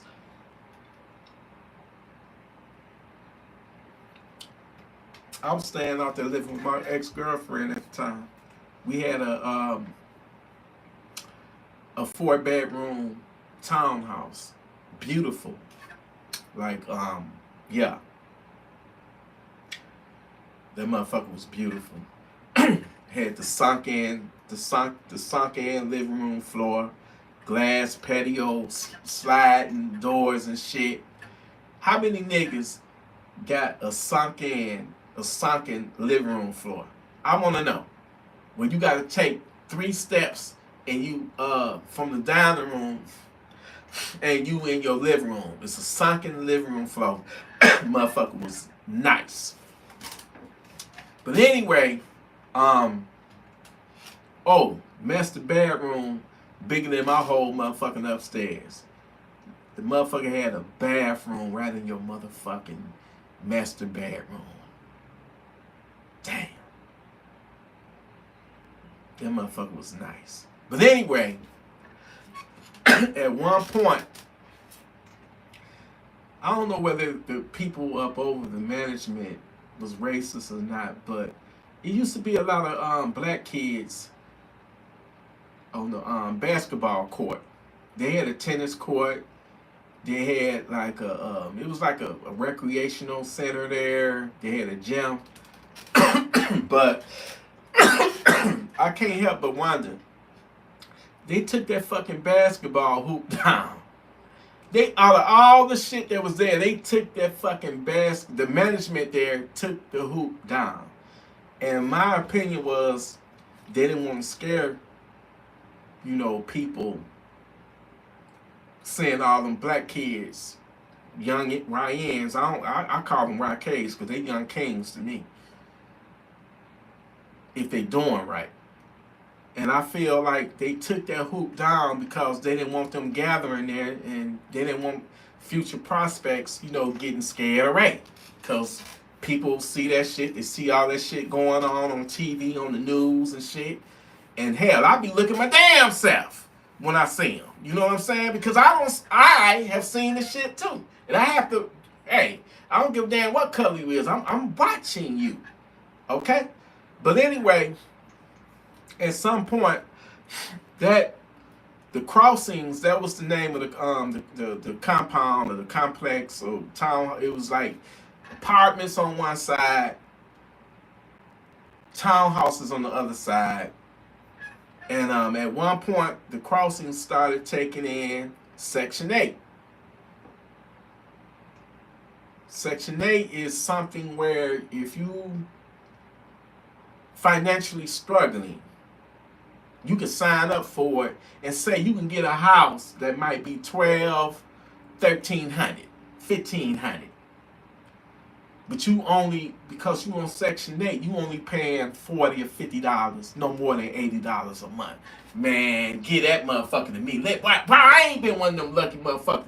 I would love for my shit to be, man, I come and shit on myself if my fucking, you know, mortgage or whatever went with just $50 a month. But these Section 8 motherfuckers, some of them, you know, I noticed that when they came to that motherfucker, that's when people cars started getting fucked with, broken into. It was burglaries being committed where all of a sudden you had break-ins and shit in townhouses, apartments. And I said, that's got to be them Section 8 motherfuckers. They even had formed a fucking gang. And we talking about Canton. This is Canton, Michigan, nigga. This is man. This is where it's a metropolis. And it's got its rural, and man, you got to go there to actually see it. Canton and Detroit is like night and day. Two different fucking worlds. That is truly a fucking suburb. Alright? You ain't got to, I say that shit is better neighborhoods, but nowhere is safe. But I will say in Canton it is safer. You ain't gonna see no crackheads or nothing at their gas stations. You ain't gonna see no liquor store on every fucking corner. Not out there. You feel a little bit safe. I'm not saying just be stupid and dumb and have that false sense of security, because it can happen anywhere. But I'm saying it was safer out there. So I get it. So in his case, soon as, because of the fuck shit that some young niggas did breaking in some of them apartment units, when he spot Trayvon and he got a hoodie on because it's raining that night, he didn't see the Skittles in Arizona. The motherfucker got nosy and he profiled him. He racially profiled him because that's what was being reported. that it was niggas, young niggas out there doing break-ins, and by him being the watchdog or the whatever, neighborhood patrol or whatever, he spotted him, and I just hate that he had to feel the need to confront him, especially when 911 dispatch said don't do that, because you ain't got no police powers. Not even, I don't even think the police can do that try to detain somebody. But I think that when he approached them, you got this weirdo watching you. Like, if I was Trayvon, I wish I would have been armed. I would have just shot his ass before he can get me. But, so it was like I don't know, man. But I damn sure would not let no motherfucker detain me. I think what happened that night when George caught up to Trey, I think he tried to make him stay there and detain him. And he didn't have that kind of power. I'm like, you stay here until the police get here. You bitch ass motherfucker, man. And then you took a gun to a fist fight. When you got your ass kicked, was getting your ass kicked, that's when you want to pull your gun.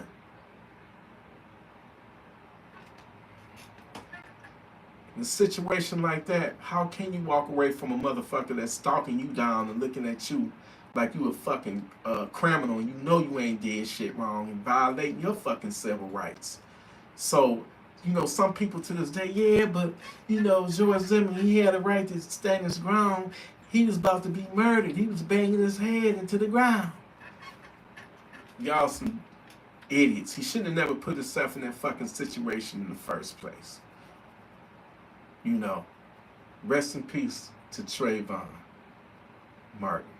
Rest in peace to him, and may George Zimmerman rot in hell. And then all that shit, the donations that nigga got from people donating to him. Yeah, he killed the fucking thug. He took a thug.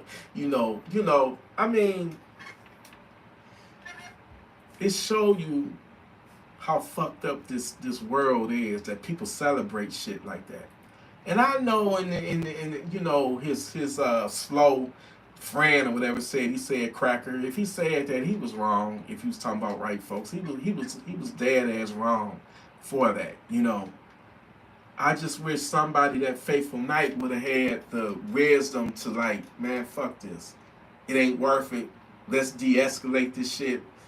But if you got a motherfucker already under his breath, he said the word coon before he even confronted him. Even if he did try to walk away, that motherfucker, he was on some, you could tell that he was already mad. George Zimmerman was already mad. You can hear it in the dispatch transcript, in the voice recordings. You can hear that, and he mumbled the word coon. So he's a dirty motherfucker, man. Did the media exploit it and blow that shit up? Yes, they did. It was all a narrative to them. They exploited that shit and blew it up, So now you got good old George Zimmerman, punk bitch ass, pandering to racist motherfuckers. I think that he sold the gun for thousands of dollars. He's making Confederate flags and putting his signature on it. I mean, I guess that's how he make a living now. Nobody probably wants to hire him. But you got to be careful and look at the bigger picture, how the left took that and made it into they narrative to even divide us even more. You know what I'm saying? All this shit was happening in this country, and with the protesters and the ICE raids and all that shit. All this shit is by design.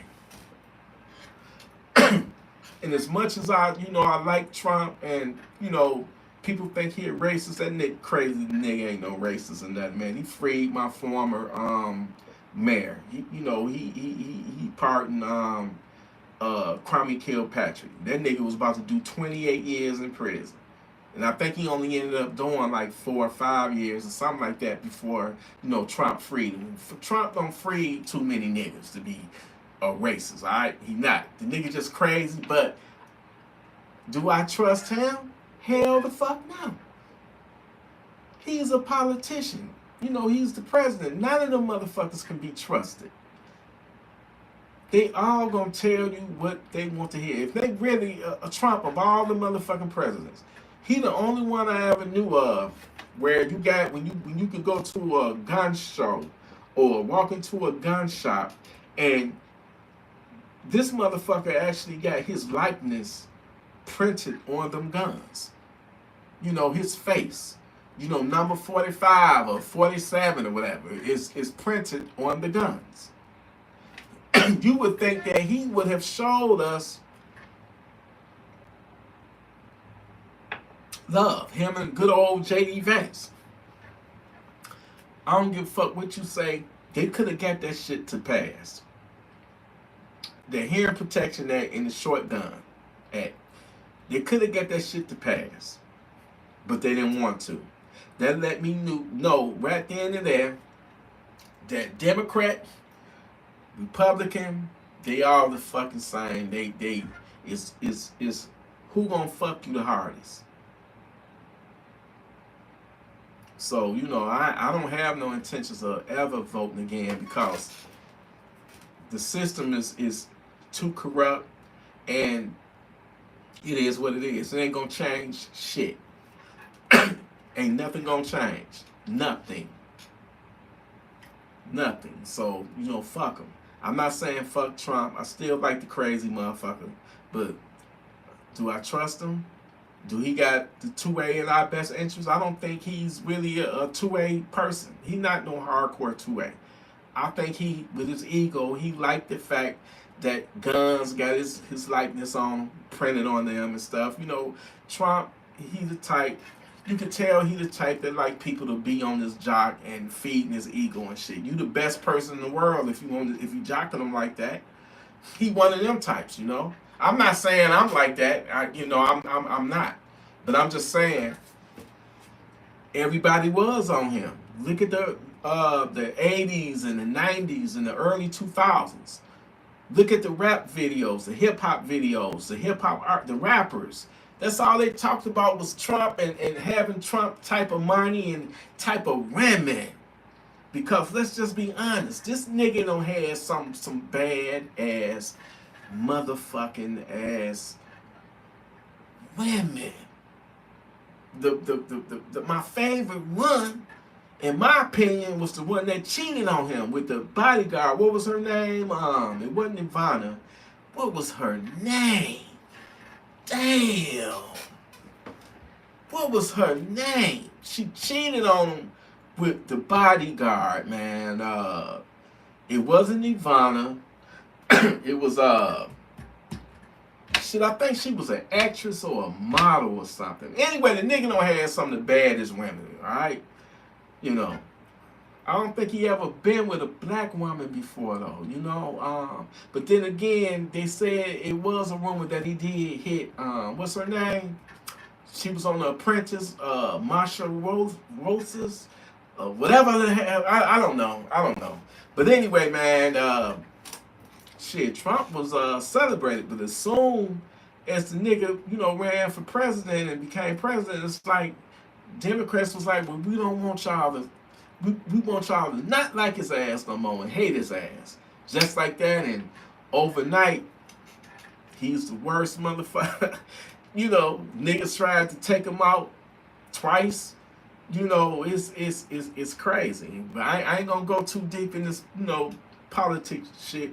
Because at the end of the day, they not that, you know, far from each other. They ain't too much different from each other. They don't have our best interests at heart. And they use shit and tactics to try to divide us and shit. They exploit the situation to get our fucking votes. They try to have us pointing the finger at each other, mad at each other, and they reaping the fucking benefits, man. At the end of the day, it ain't about no fucking skin tone. It's about the money. It's about the haves and have-nots. It's about getting to the money. And they distract us with all kind of fucking bullshit, man. Now they going after my most favorite rapper of all time, Tupac, saying he wasn't no real gangster. And I kind of said some shit like that, but my brother Saint, he reminded me something. He said, ain't no punk fake gonna have a shootout with the police because, you driving down the, you driving and you happen to go past two white men, beating on a black guy. Turned out that those two white dudes were off-duty police officers, and they wasn't in their uniforms. So Pac decided to confront them and had a shootout with these motherfuckers, and got off on it for the simple fact those two white cops that was doing the brother like that, they were drunk, and they found stolen guns that was stolen from the evidence lockup room. They had film on them. They had stole guns from the evidence room. And they was carrying dirty guns on them. I guess to plant them on motherfuckers, or if they had to shoot a motherfucker, it wasn't they service gun. So Pac got off on that. So when I thought about that, I said, you know what, you damn right, I do remember that time when he had a shootout with them two cops, man. And I'm like, you know what? He's a G for that, And I always gonna love and respect Pac. I just think that him being so fucking loyal to that dirty ass shitball Suge Knight, Suge Knight did not deserve Tupac's loyalty. I'm gonna tell y'all something. As much as Tupac was rapping Death Row, you would have thought that nigga had been a part of Death Row for some years, when actually it was only like 2 or 3 months. Yeah, he had only been signed to Death Row for like 3 months. But the way he acted, you would think that he had been with them for years, how fiercely loyal he was. And Pac, what I love about him, he kind of reminds me of a Donald Trump. Because them motherfuckers are like me. We all got complex personalities. I got my serious one when I'm telling everybody to fucking get armed or die. Then I got my silly one where I'm making everybody laugh. Then I got my sexually one where I don't have no motherfucking filter. And I don't know what the fuck I say out my mouth. And I'm not trying to disrespect my girl, but I have all that in me. So you don't know which tea you gonna get. So I feel like Pac was like that too. Because when he was in Digital Underground, he was going on stage with a motherfucking diaper on. You know what I'm saying? Then he was he was chilling in a bathtub full of milk or something in one of them videos. So he was kind of like a young thug before it was a young thug. You dig what I'm saying? Then he had this gangster side. You got to remember, Pac's mother was a Black Panther. So of course, being in that environment, he wasn't no hoe, he wasn't no bitch. But I just think that he was loyal to the devil. Suge was the devil, man. Pac, Suge aligned himself with the Bloods. Then you got the Crips, right? So Pac should have never stepped to that nigga at that casino in Vegas and just sucker punched him like that. He shouldn't have never did that shit. Because it didn't have shit to do with him. But he's trying to prove his loyalty to Suge. And that shit got him killed. I don't give a fuck what nobody say. It was just as simple as that. That nigga that Pac, beat down, and and his entourage beat down, that was a real fucking killer. That was the real gangster, Orlando Anderson. That nigga, he was already under suspicion of doing drive-bys and under suspicion of another murder.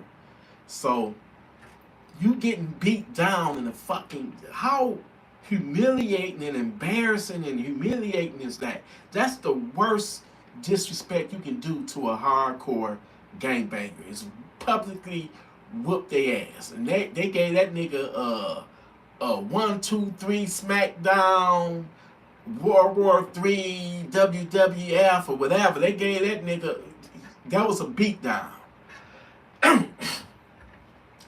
He didn't want to file a report because he already knew he was going to handle that shit the street way. And that's exactly what happened. He dealt with it the street way.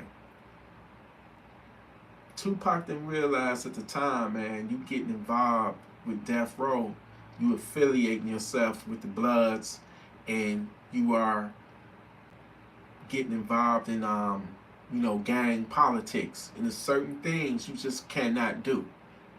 And he fucked up that night when he jumped that was the real killer. Pop wasn't no killer. He wasn't even a hardcore gangster, in my opinion. Even though that shit was gangster when he took on them cops. He was fighting somebody else's battle and ultimately it got him, it got him killed. And to show you the piece of shit that Suge is, the very nigga that killed Pop, whether it was Orlando Anderson that pulled the trigger or not, one of them niggas in that white Cadillac is the ones that pulled the trigger on Pop. But to show you how dirty of a nigga that Suge is, the same nigga that they beat down in the casino lobby that night, the same nigga that's supposed to be the shooter, Orlando Anderson, he paid that motherfucker, Suge, paid that motherfucker $50,000 to come and testify on his behalf that Suge did not put one finger on him, did not lay one hand on him, didn't kick him, none of that, nada. He paid that motherfucker. Now this is Tupac's killer. He paid Tupac's killer to come into the courtroom to testify on his behalf. That show you that Suge didn't give a fuck about nobody but himself. When Tupac passed away 7 days later, his mother in the documentary I watched, it was her and her sister, Tupac's aunt, they tried to move in Tupac's mansion. Suge had them evicted. Suge was like, this Death Row on this house. This ain't Tupac's house. And kicked them out, had them evicted. Then it was like, he's just a dirty, shady, shiesty motherfucker. And I hate that I hate that he made a deal with the devil. Because that's the only reason why he signed, because he had got locked up for that sexual assault in New York. And Suge bailed him out. If he'd do a 2-album deal or some shit like that, he'd bail him out, which he did. But I just felt like he made a deal with the devil that ultimately cost him his life,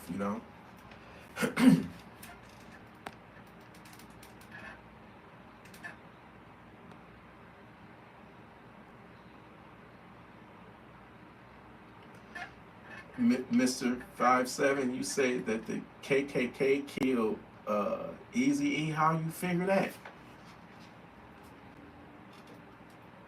Because I always thought, I heard rumors that Suge had beat him up and injected him with a needle that was infected already. Then, they said he was fucking, he had a bunch of kids, when he would go on tour. Man, he was a sex machine. He was fucking a lot of groupies and shit, and maybe one of them gave it to him. You just never know.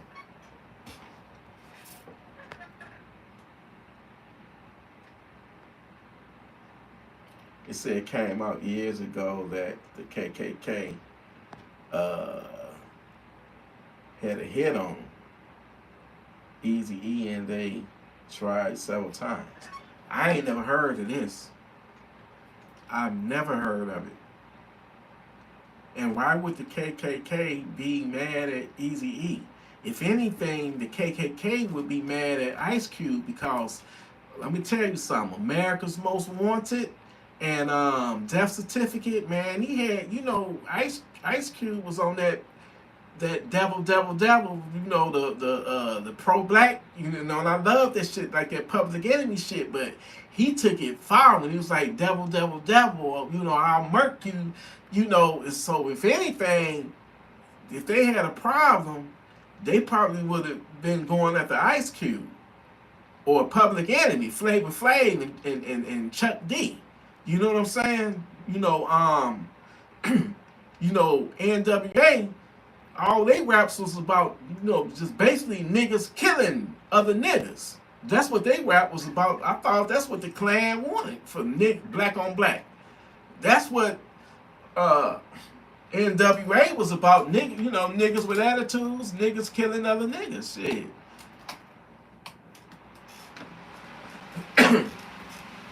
Man, I had to turn this fan on high. I'm sorry, y'all, man. Let me make sure that this. Okay, yeah, that worked the noise cancellation high on that motherfucker. But yeah, I thought, yeah, this is the first I ever heard of some shit like that. I mean, where you get that information from?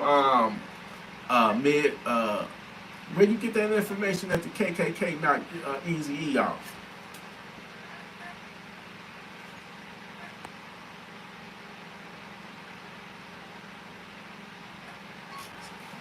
Yeah, y'all disclosing information I never heard of before. I never heard of it. But it's one of two things. Either he was injected with it, but more than likely what happened, shit, Eazy was fucking, man. He was fucking. They all of them, Dr. Dre, the whole man. You saw the movie, and they said it actually was worse than the movie. So they was doing, there was a lot of groupies, man, and they took advantage of it. Hell, when I was young like that, and if I would have been presented with such a lovely opportunity like that to have, women dying to fall into my arms, I probably would have took advantage of it too. You know what I'm saying? The motherfucker I was back then, and the motherfucker I'm halfway like, yes.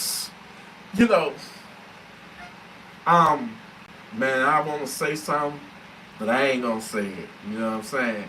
I ain't gonna say it. I want to say something, but I ain't gonna say it because I'm trying to have a good night tonight, and I ain't about to say nothing that's gonna get me, but I do want to say it. You did.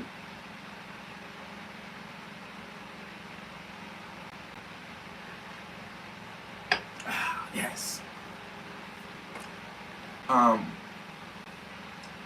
I think one of the rappers that really profoundly affected me because it affected my son, and that was the passing of XXXTentacion.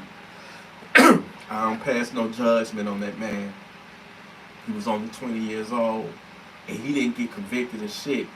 I know he allegedly beat up his girlfriend and all that and shit, and used to be doing break-ins and robberies and shit, but I don't time stamp nobody. That kid got his life together and made it to the point to where he got a $10 million contract for his music, man. So rest in peace, X.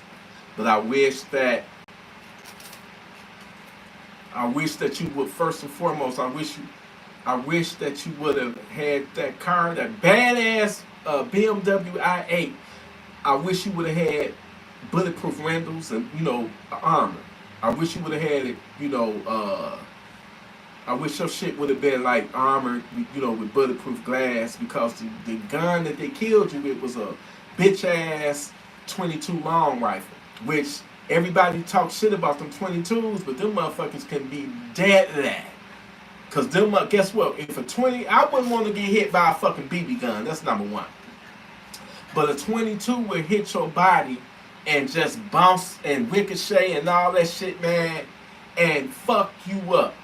So don't let nobody ever tell you that a 22 long rifle is not lethal. or deadly. Yes, the motherfuckers is. They are very much so. Don't do I recommend them as being a good caliber for home defense? No, no.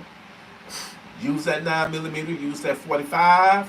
Use that 357. You know, but I wouldn't recommend a 22 LR. But if that's all you have, then god damn it, that's all you have, and you make that shit work. Aim for the dick and nuts, the dick and balls, and the eyeballs. If you got a 22 long rifle, you aim for them eyeballs and them dick and balls.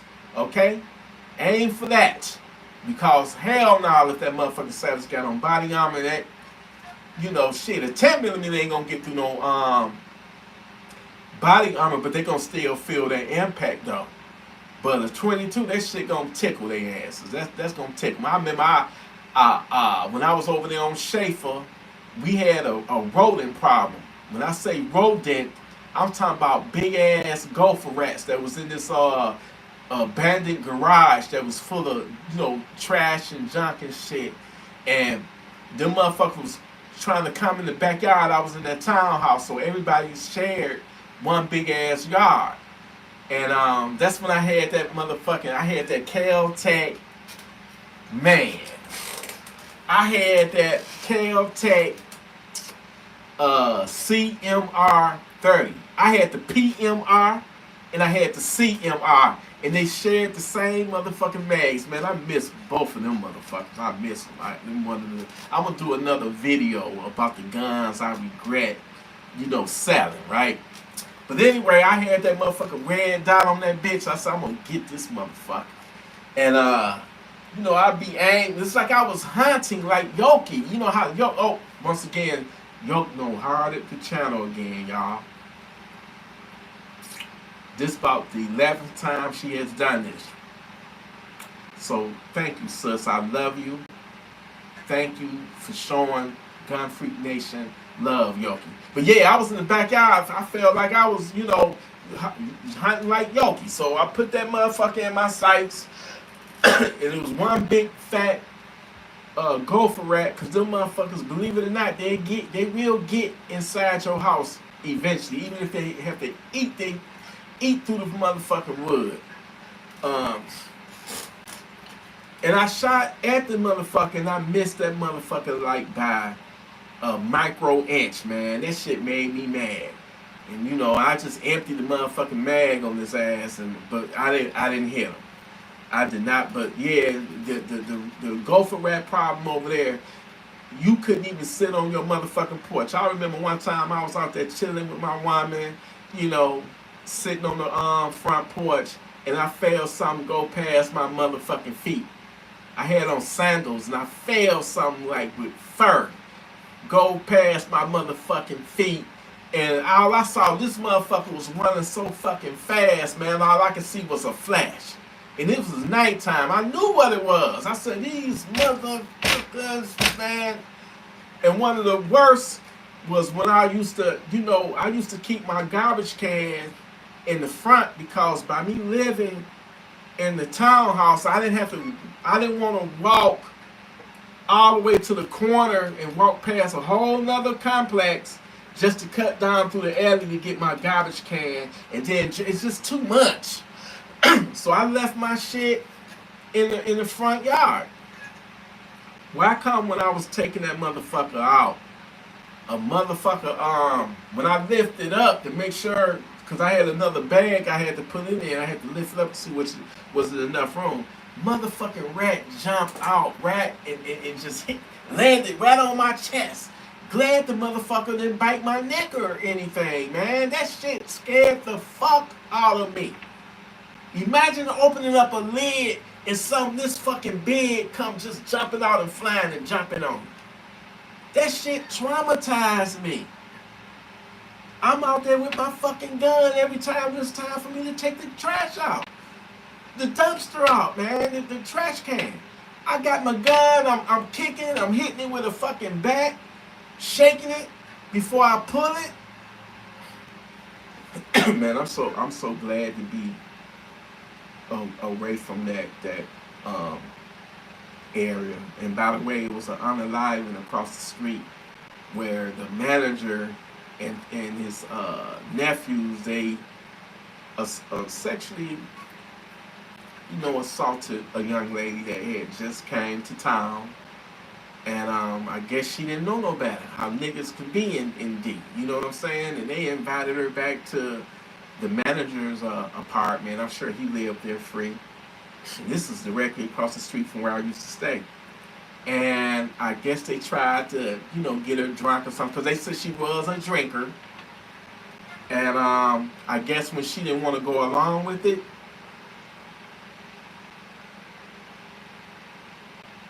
the things that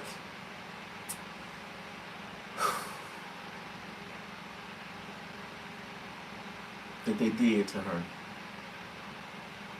And after they did what they did, they took her, they snuck her body out, wrapped up in something, and threw it in a trunk, and them motherfuckers took her body and dumped her off of Finkel somewhere, I think off of Freeland, which was my old neighborhood that I grew up in. They dumped her body there. And I don't know how they got caught, but all I remember is that there was a bunch of police cars, and then a crime scene van showed up, and they was just taking evidence out. Them motherfuckers got life, rightfully so. The crazy part is, and he kind of deserved this shit, the manager's apartment, somebody broke in that motherfucker, man. They took everything. They robbed that nigga. They took his TV. They took, They took, man, I think he had like an iPad or some shit like that. They broke in that motherfucker and took all that nigga shit. And I know because I think I bought the fucking iPad, TV or something. I think I bought the nigga TV. I don't know, but rightfully so. That nigga, what he did, he deserved everything that he got coming to him. But like I say, man, you have to be careful where you go, because you just never know who plotting on you. Like Young Dolph. I wish the brother would have traveled. You in enemy territory. And I know you got your brother acting as your bodyguard, he armed, whatnot. But seeing y'all get out and go in that damn cookie store, that cookie shop, y'all, your brother dropped the ball, because he wasn't paying, he wasn't looking around, he wasn't looking over his shoulder, he didn't even go out there and stand guard and watch the door. He could have had you order the cookies, and he could have just stayed out there and guarded the door. Even though the shooter shot through the fucking window, they never did go in the shop. I mean, it was just, y'all dropped the ball big time on that. And I hate that happened to you, brother Young Dolph. I hate that happened to you, because you was a good dude, and them motherfuckers, your God and them, hated on you because you wanted to be your own boss. You didn't want to be signed up under them. And that's what niggas do, man. They hate on you. Nobody wants to see anybody get ahead. I hate to say that, but in my community, and I'm not talking shit, I love y'all, but I'm gonna give you the real. I know this for myself. Sometimes we don't want to see in other communities, they help each other, even if they have to live together. I be seeing these Mexicans, man. That's who remodeled my basement. And I got some that live down the street, and I'm telling y'all, there's about 20 of them motherfuckers, and they living in this 2-bedroom fucking house, but they making this shit work. And I got nothing but respect for them, my Mexican nigga brothers. My Mexican brothers. I got nothing but love for y'all, because I know some of y'all got Freak Nation too. Everybody seems to more so, come together But sometimes, and I'm not saying all of us are like that, but sometimes, man, we don't want to see nobody outdo us or have more than us, and we hate. Instead of, you know, pulling each other up, we want to pull each other down. And that's not the way to be. We got to have love for one another. We got to be happy and celebrate when we see somebody else that's doing better in life. Let that know, let them, you know, if you got to have the mentality, shit, if they can do it, I can do it too. It might take me a little bit longer. They was probably raised in an environment where, you know, everybody ain't raised in a go-getter environment, you know. But that don't mean you give up or hate on somebody that is more successful. They still got problems too. They still human. But their circumstances may be a lot better financially, but let that shit be a motivation. Let that shit be inspiration. Never hate on nobody or be jealous of somebody, man. That's a sore loser attitude right there.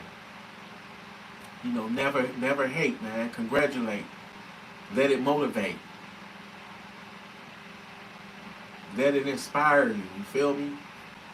But getting back to the young Dolph, I just felt like they dropped the ball that day, not being really, you know, savage ready, you know. And a good guy, you know, lost his life. Same with X, man. If you would have had the windows, you know, bulletproof, armor on that car, you would be here right now. Even if you would have had armed bodyguards, that would have been enough of a deterrence. Because there was some punk motherfuckers that did you like that. That punk motherfucker, no, he didn't have to shoot you. And he's a stupid motherfucker because he turned the fucking robbery into a homicide. The other ones, they got to hate this motherfucker. Because it wasn't supposed to go down like that. But when you got a fucking idiot like that with a gun, and he probably got mad because it was taking X too long to comply, which he wasn't going to go down like that, which is like, man, I wish you would have just complied. Maybe you'll still be here. You wouldn't have died, you know, but same thing with Pop Smoke. Don't get on there showing your address because you never know who watching.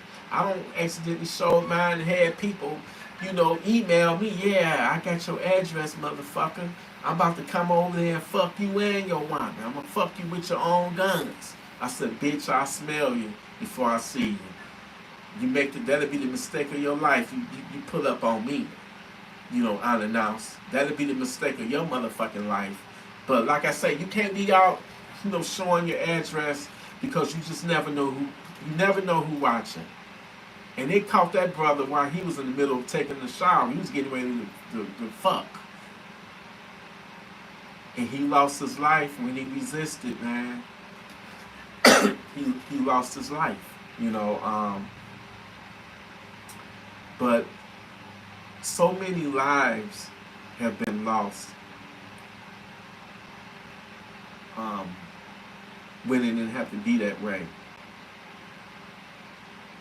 If you look at the outcome of a lot of people that has been unalive, if they would have been armed, and more importantly armed up here, you know, being savage ready, it broadens the chances that they would still be here. You got to know what to do when you have that gun. Number one, go train, and I need to practice what I preach. Make sure that it's reliable to the point to where you bet your life that when you pull this trigger, it's gonna go bang.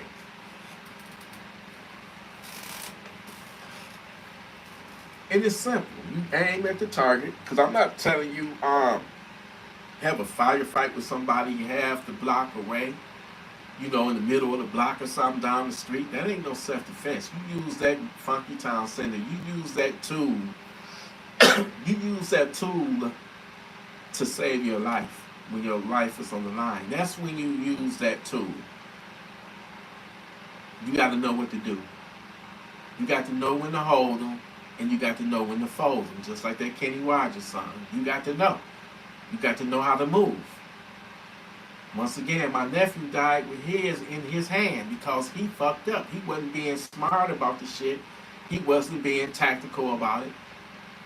He got caught up in some shit and he let his emotions overtake his intelligence along with that liquor he was drinking. And probably the weed he was smoking. And I love you, nephew, but you pissed me the fuck off because you should still be here and not laying in a fucking grave at 32 years old. And nobody went to jail. You didn't get no kind of justice at all because you pulled yours first. You didn't use it. You dropped it to your side. They took that opportunity to take your life.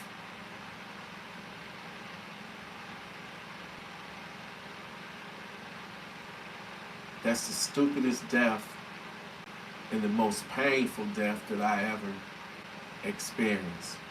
Losing you all over some dumb, stupid shit like that. I can't make that shit make sense. You know? So, it's responsibilities when you have your gun. Don't be so quick to pull it out of anger. Matter of fact, don't pull it out of anger. Don't give nobody that type of power to even make you upset. Don't let nobody penetrate your peace. You got to have a spear, a globe or something around you, man, to protect you. Because people will try you and test your coolness and they're trying to break that peace. And you got to protect your peace no matter what at all times. Your peace is your home. Your peace is where you go home to get your rest. We all gotta, do something for a living to maintain our lifestyle. But while you at home, that's supposed to be your peace, man. That's your family, your loved ones. You gotta protect that at all times. But I'm telling you, you gotta protect your peace when you out in the streets too. I don't give a damn if somebody step on your shoe or bump up against you, hit your shoulder or something, and they don't say excuse me or sorry or whatever. It's not worth what something, believe it or not, something that small can escalate to somebody losing their life. And that's the part that's like really, really sad, super sad, man. That some of these people dying over literally nothing, over dumb, stupid bullshit.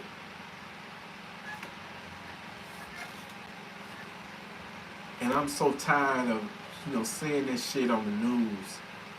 I'm tired of it.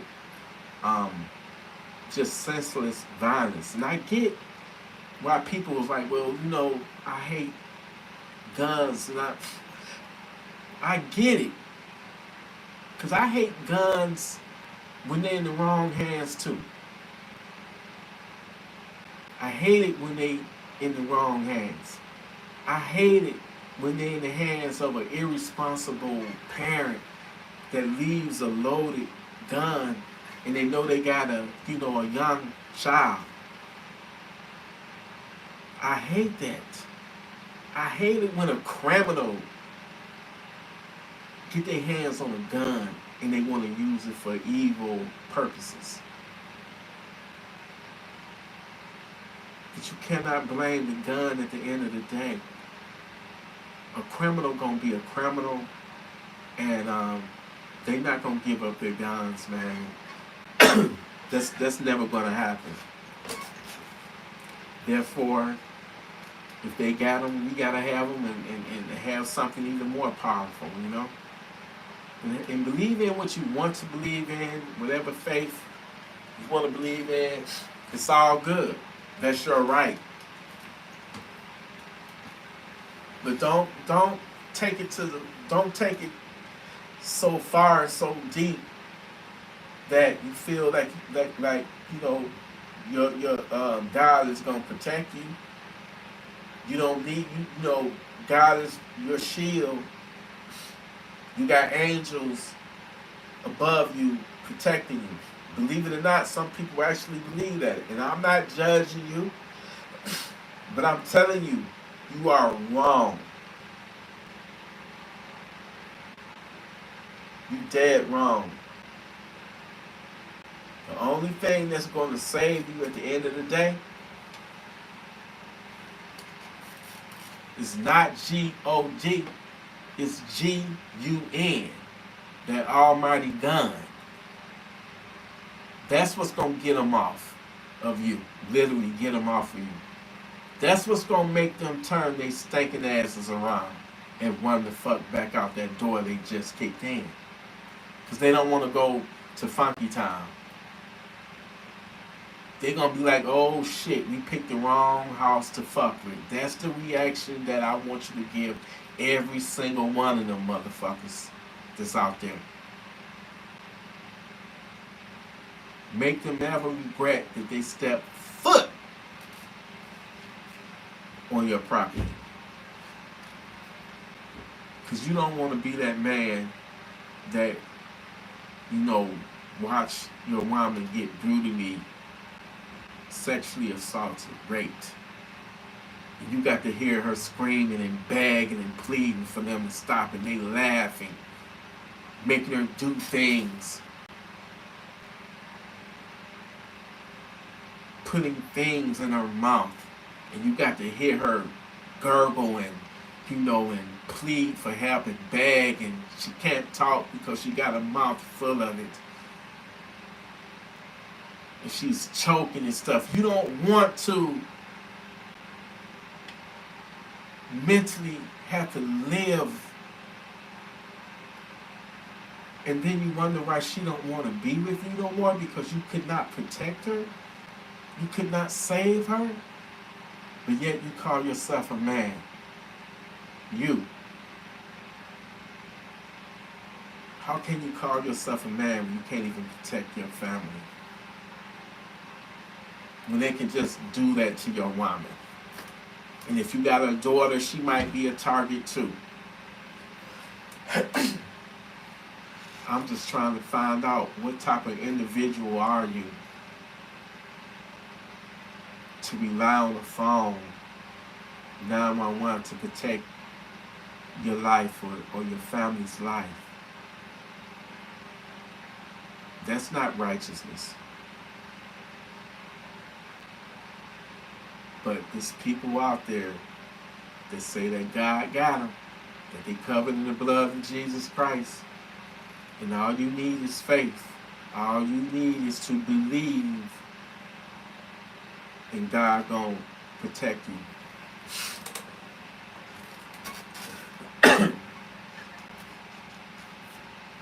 And it's a shame that some preachers indoctrinate their members with that bullshit, when they need to be spending some of that money that they donating to the church, them tithes or whatever, should be going towards a gun.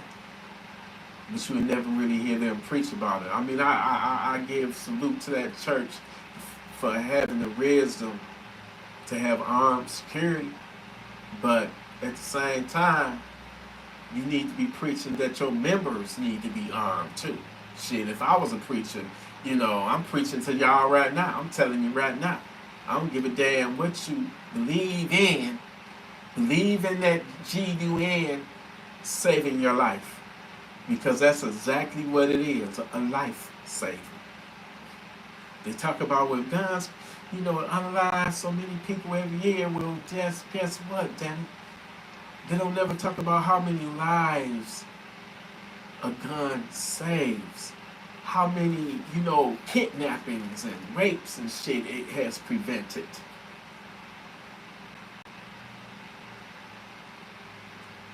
Because they don't never want to talk about guns in a good light like that, so they won't talk about it at all.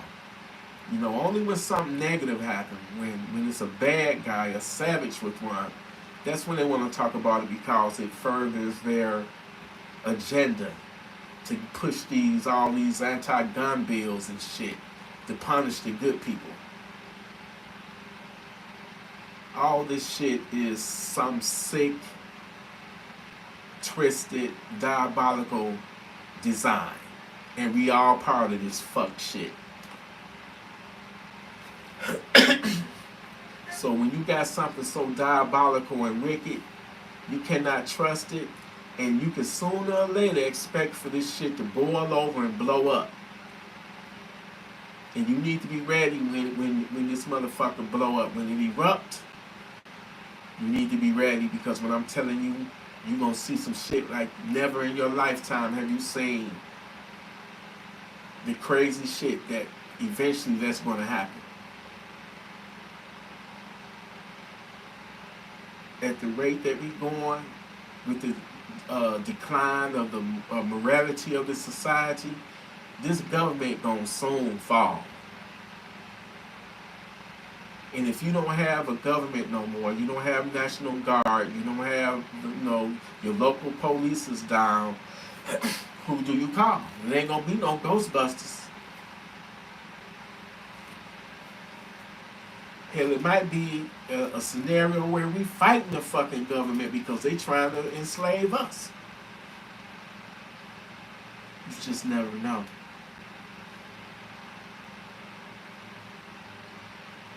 This is why you must absolutely be armed. I don't give a damn if it's just a Glock. It's better than nothing.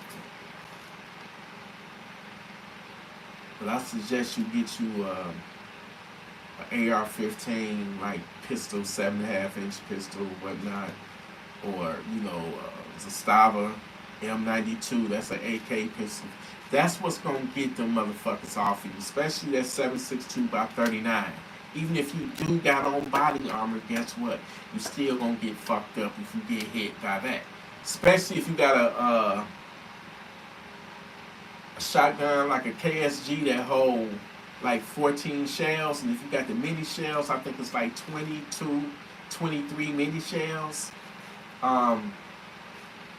Yeah, have them slugs for them thugs that or that double-eyed buck, which I call double-eyed fuck, because if you get hit with that or that slug, you're fucked. Whether you got body armor on or not, you that shit getting hit with a slug or some double-eyed buck, that's like the equivalent of somebody,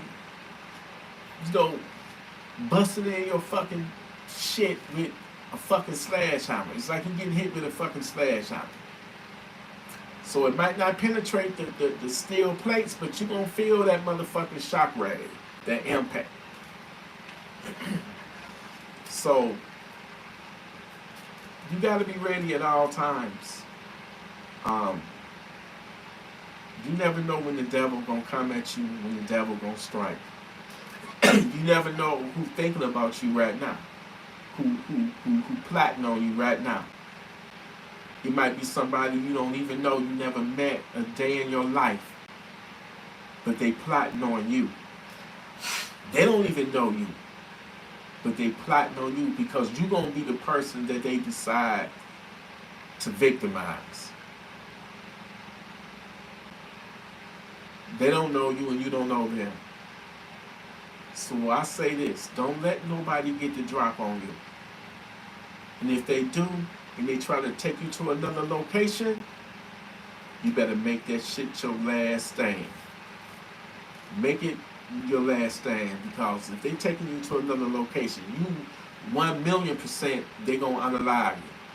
They gonna torture you, and they gonna unalive you. They only taking you to that second location because they want privacy in what they about to do to you before they unalive you. And that's kidnapping. So they know if they leave you alive, not only they gonna catch a rape charge, they gonna get the kidnapping charge, and then they got the robbery charge. So in their mind, hey man, I don't need no witnesses. So I'm telling you, if you ever get caught slipping, make that shit your last stand. Don't never, let them take you to another location, because you about to get you know, you're going to have a horrible death. But Gun Freak Nation, I love y'all. Thank thank you for, you know, tuning in on this live. Once again, shout out to everybody that participated in last night's podcast. Go subscribe to their channels. Saint, you gotta fix that phone, man. I wanted you to be a part of this live so bad, but something going on with your phone where as soon as I tap you in, everybody got an echo but you. So we gotta figure that out because I miss having you on the channel. Shit, you know what? I gotta get my ass back to the range. So when I do that, it's gonna be some range footage. I also gotta do some members only content because y'all my paid members. So I gotta give y'all the perks. And then let me know if you want the volume. Hit my email up, paid members. Hit my email up and let me know if you want members only volume 2 is ready. Hit me up and confirm that you a member and send me your email and I'll email it off to you. You know what I'm saying? And you know, you do whatever you want, they royalty, you know, free. If you make $1 million off of it, I do want my cut. You feel me? I do want my cut. But I want to thank everybody for, you know, tuning in. I want to thank everybody for fucking with me. Thank you. Thank you for accepting me for me and who I am and not trying to be who I think y'all want me to be. You know, so I just appreciate every single one of y'all. You know, thank you for letting me be myself. Rest in peace to good old Sly Stone. Rest in peace, man. He's a legend. Sly Stone. Sly and the motherfucking Family Stone, man. I think my favorite song by Sly Stone was that Happy People, when they call Everyday People, something like that. I think it's Everyday, but nope. Stan is my favorite. Man, Sly had on a lot of jams, and he inspired Prince. You know, I'm a diehard Prince fan. You know what I'm saying? I'm diehard, been down with Prince since the 70s. So, but yeah, you know, I'm about to tune off. You know, anybody got any questions though before I tap off this motherfucker? Anybody, you know, I know me and James Walker's supposed to be coming back up here soon, and me and him, we gonna hit the range. We gonna go out there to Encore. We gonna hit the range, and I'm gonna let him shoot some of my, you know, whichever Funky Town center he wanna, you know, that he wanna shoot.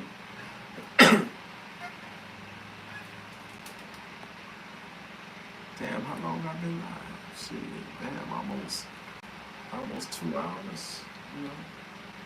Anyway, shout out to everybody in this motherfucker. I appreciate you. I might come back later on some Jeopardy or something, you know what I'm saying? I might put the link up, and if y'all want to jump in on some Jeopardy, man, I would love to host that shit, you feel me? But I just need people on here that I trust that ain't gonna, you know, do some fuck shit and get my channel took down. You know, I don't need nobody on here with a gun in their motherfucking hand or naked or some crazy shit like that. You feel me? Can't have the channel, you know. What up, though, nephew? I appreciate every single one of y'all for adopting me as your aunt. That's how I know I'm an old motherfucker. But I still look good, goddammit. I still look good. But yeah, I remember I remember the first time somebody referred to me as an aunt. I was at a liquor store. And I was coming out, opened the door. He's like, "Thanks, aunt." I said, "What?" But it is what it is. You know, you keep living, you know what I'm saying? You keep on living, you gonna yeah, black don't crack. Yeah. Black don't crack. Yeah. Only if you on crack, then that's when you know, you crack. If that make fucking sense. I don't know. I'm buzzing right now, y'all. Any more questions? Yes. I want y'all to look out for the video. True Stories from the Hood. That's my new series. This is some real life shit that I went through.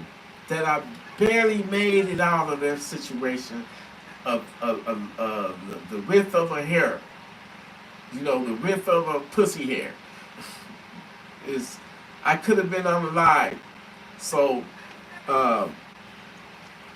that video is going to premiere tomorrow night at 12 midnight. It's called Stories from the Hood.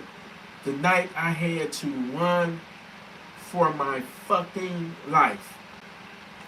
I want to tell that story, but if I was to tell the story now, you wouldn't want to hear it again in the video that's premiered tonight at midnight. It's called Stories from the Hood, the night I had to run for my life. And I'm going to continue that series. And what I want y'all to do, every time when I post tales from the, stories from the hood, I want y'all to comment about any real life situations where that you were in where you had to defend your life. You know, somebody tried to rob you. Somebody, a ex-jealous boyfriend of your new girlfriend, her ex is harassing you, trying to unalive you because he can't take it because she don't laugh him and you fucking this woman now. So, whatever whatever you went through, I wouldn't mind reading your testimony. So if y'all was on some shit where you almost got unalived dealing with a woman or robbed or something like that, please leave it in the comments. And if it's motivational enough, I'll extend an invite to the podcast and have you, if you're comfortable, I would love for you to be a guest to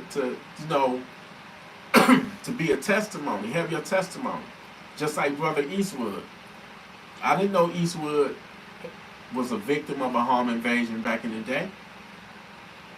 And I'm glad the brother came on, our platform and gave his testimony, You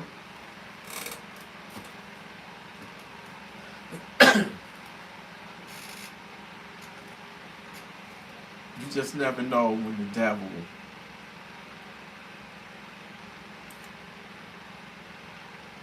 gonna show up at your front door,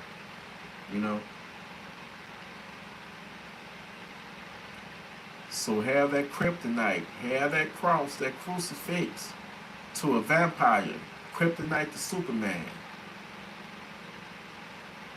Having a gun is has that same effect. A functional working gun that that's gonna go bang. It's gonna have that same effect on them funky ass savages. You got to understand that somewhere in your city, in your hood, in your neighborhood, somebody out there right now up to no good, and they're looking for a victim of opportunity.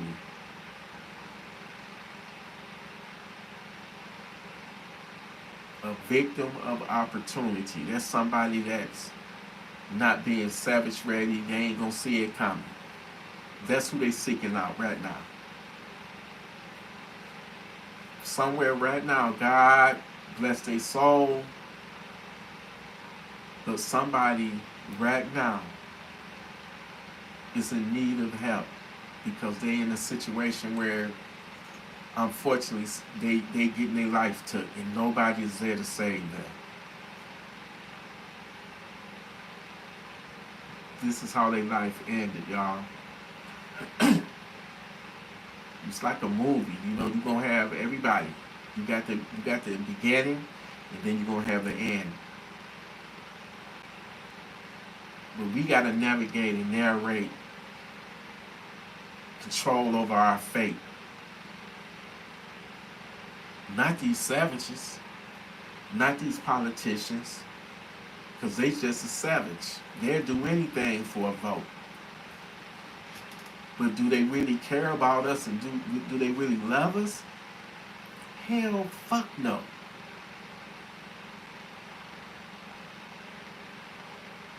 This is the world, the wicked system world that we living in right now. Everything is about money, power, status. That's what everything is about. Everybody trying to get to the top.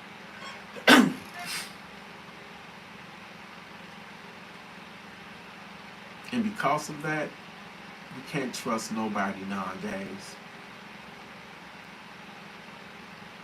And let's not get it twisted. Even if everybody was a fucking billionaire, you still gonna have your rapists, you still gonna have your murderers, because that's just the way it is. They're just gonna be some rich ass raping motherfuckers and, serial killers or whatnot. It'll cut down on a lot of crime, but it's certain ills of society, that shit ain't going nowhere. You gonna have that perverted pedophile motherfucker. He just gonna be a rich ass pedophile. So evil, it ain't going nowhere. It's never going anywhere, man. It's just as natural a part of this country, the society, as apple pie or a sweet potato pie, or having a turkey and ham on Thanksgiving or Christmas. It ain't going nowhere.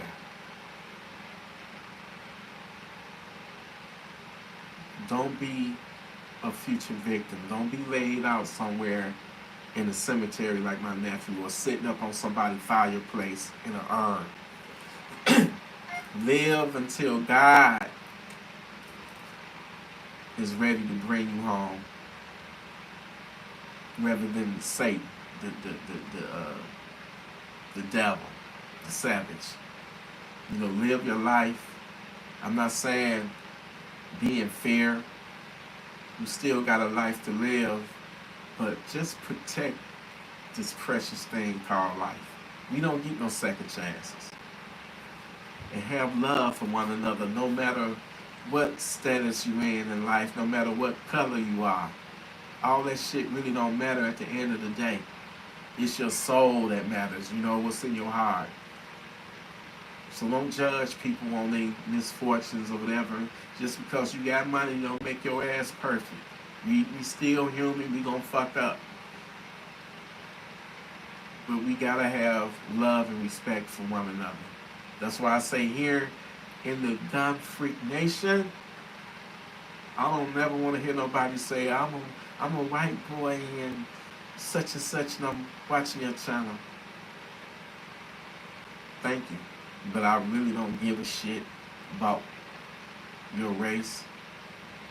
That's unnecessary. That's so unnecessary. I don't care. When you in here in the Gun Freak Nation, we humans. I'm not going to say Americans, because, man, we got Gun Freak Nation all over the world. We universal now. Africa, India, Pakistan, England, Canada, Brazil. So now, we humans. In the moment that we realize this and everybody get it, and you elevate your mind and your consciousness, that's when you advance in life. It's so stupid and dumb to blame other people or hate somebody simply because the color of their skin or their religion or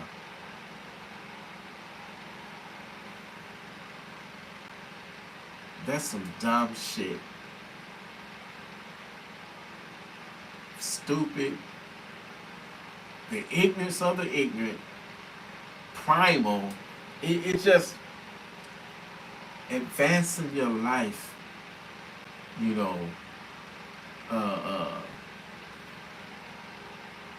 advance, man, your spirit.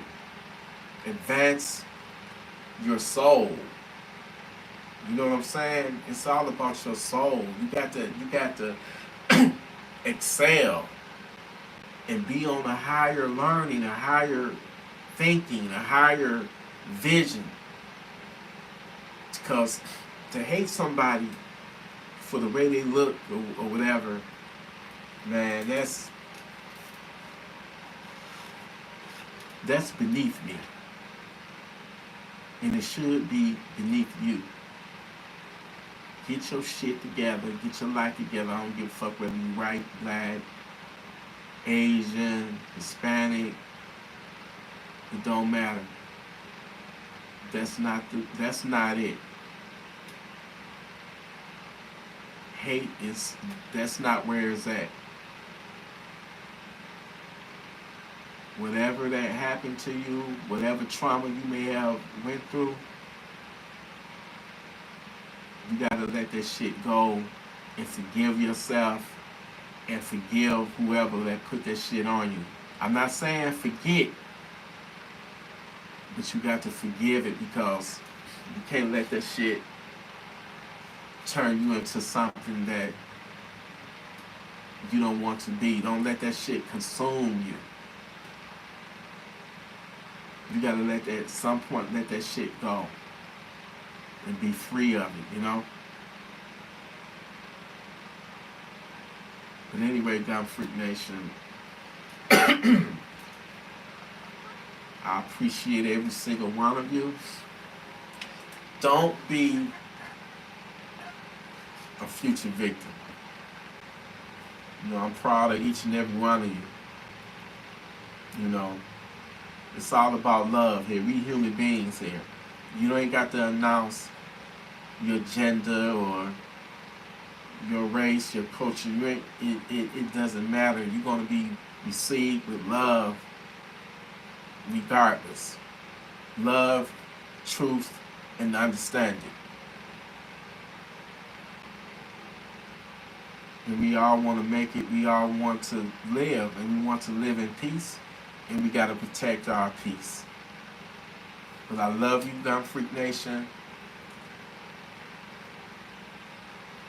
Thank you for tuning in, and stay tuned for stories. I got so many stories I could tell you. Real stories. Real stories. None of this shit is made up.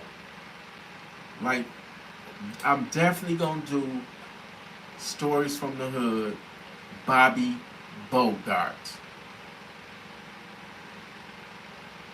I'm definitely gonna do one about the lady that I think the little kid was no more than about 11 or 12 years old. He unalived, and I heard the gunshots. I'll never forget it. I was chilling on the couch watching Arsenio Hall. And I'll never forget it. I heard the gunshots. Next morning they found her body, but I'm not gonna say no more, because y'all gotta wait for that episode.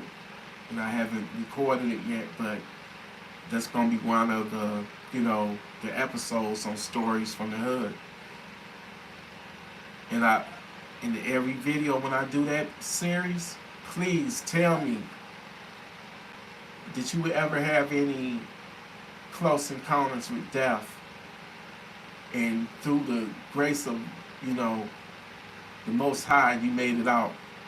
You made it through it. You navigated your life.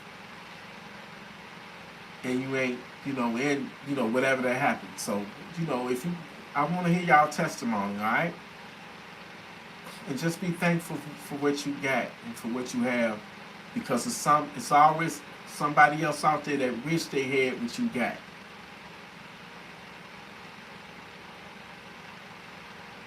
I love you, and I'm out. Salute.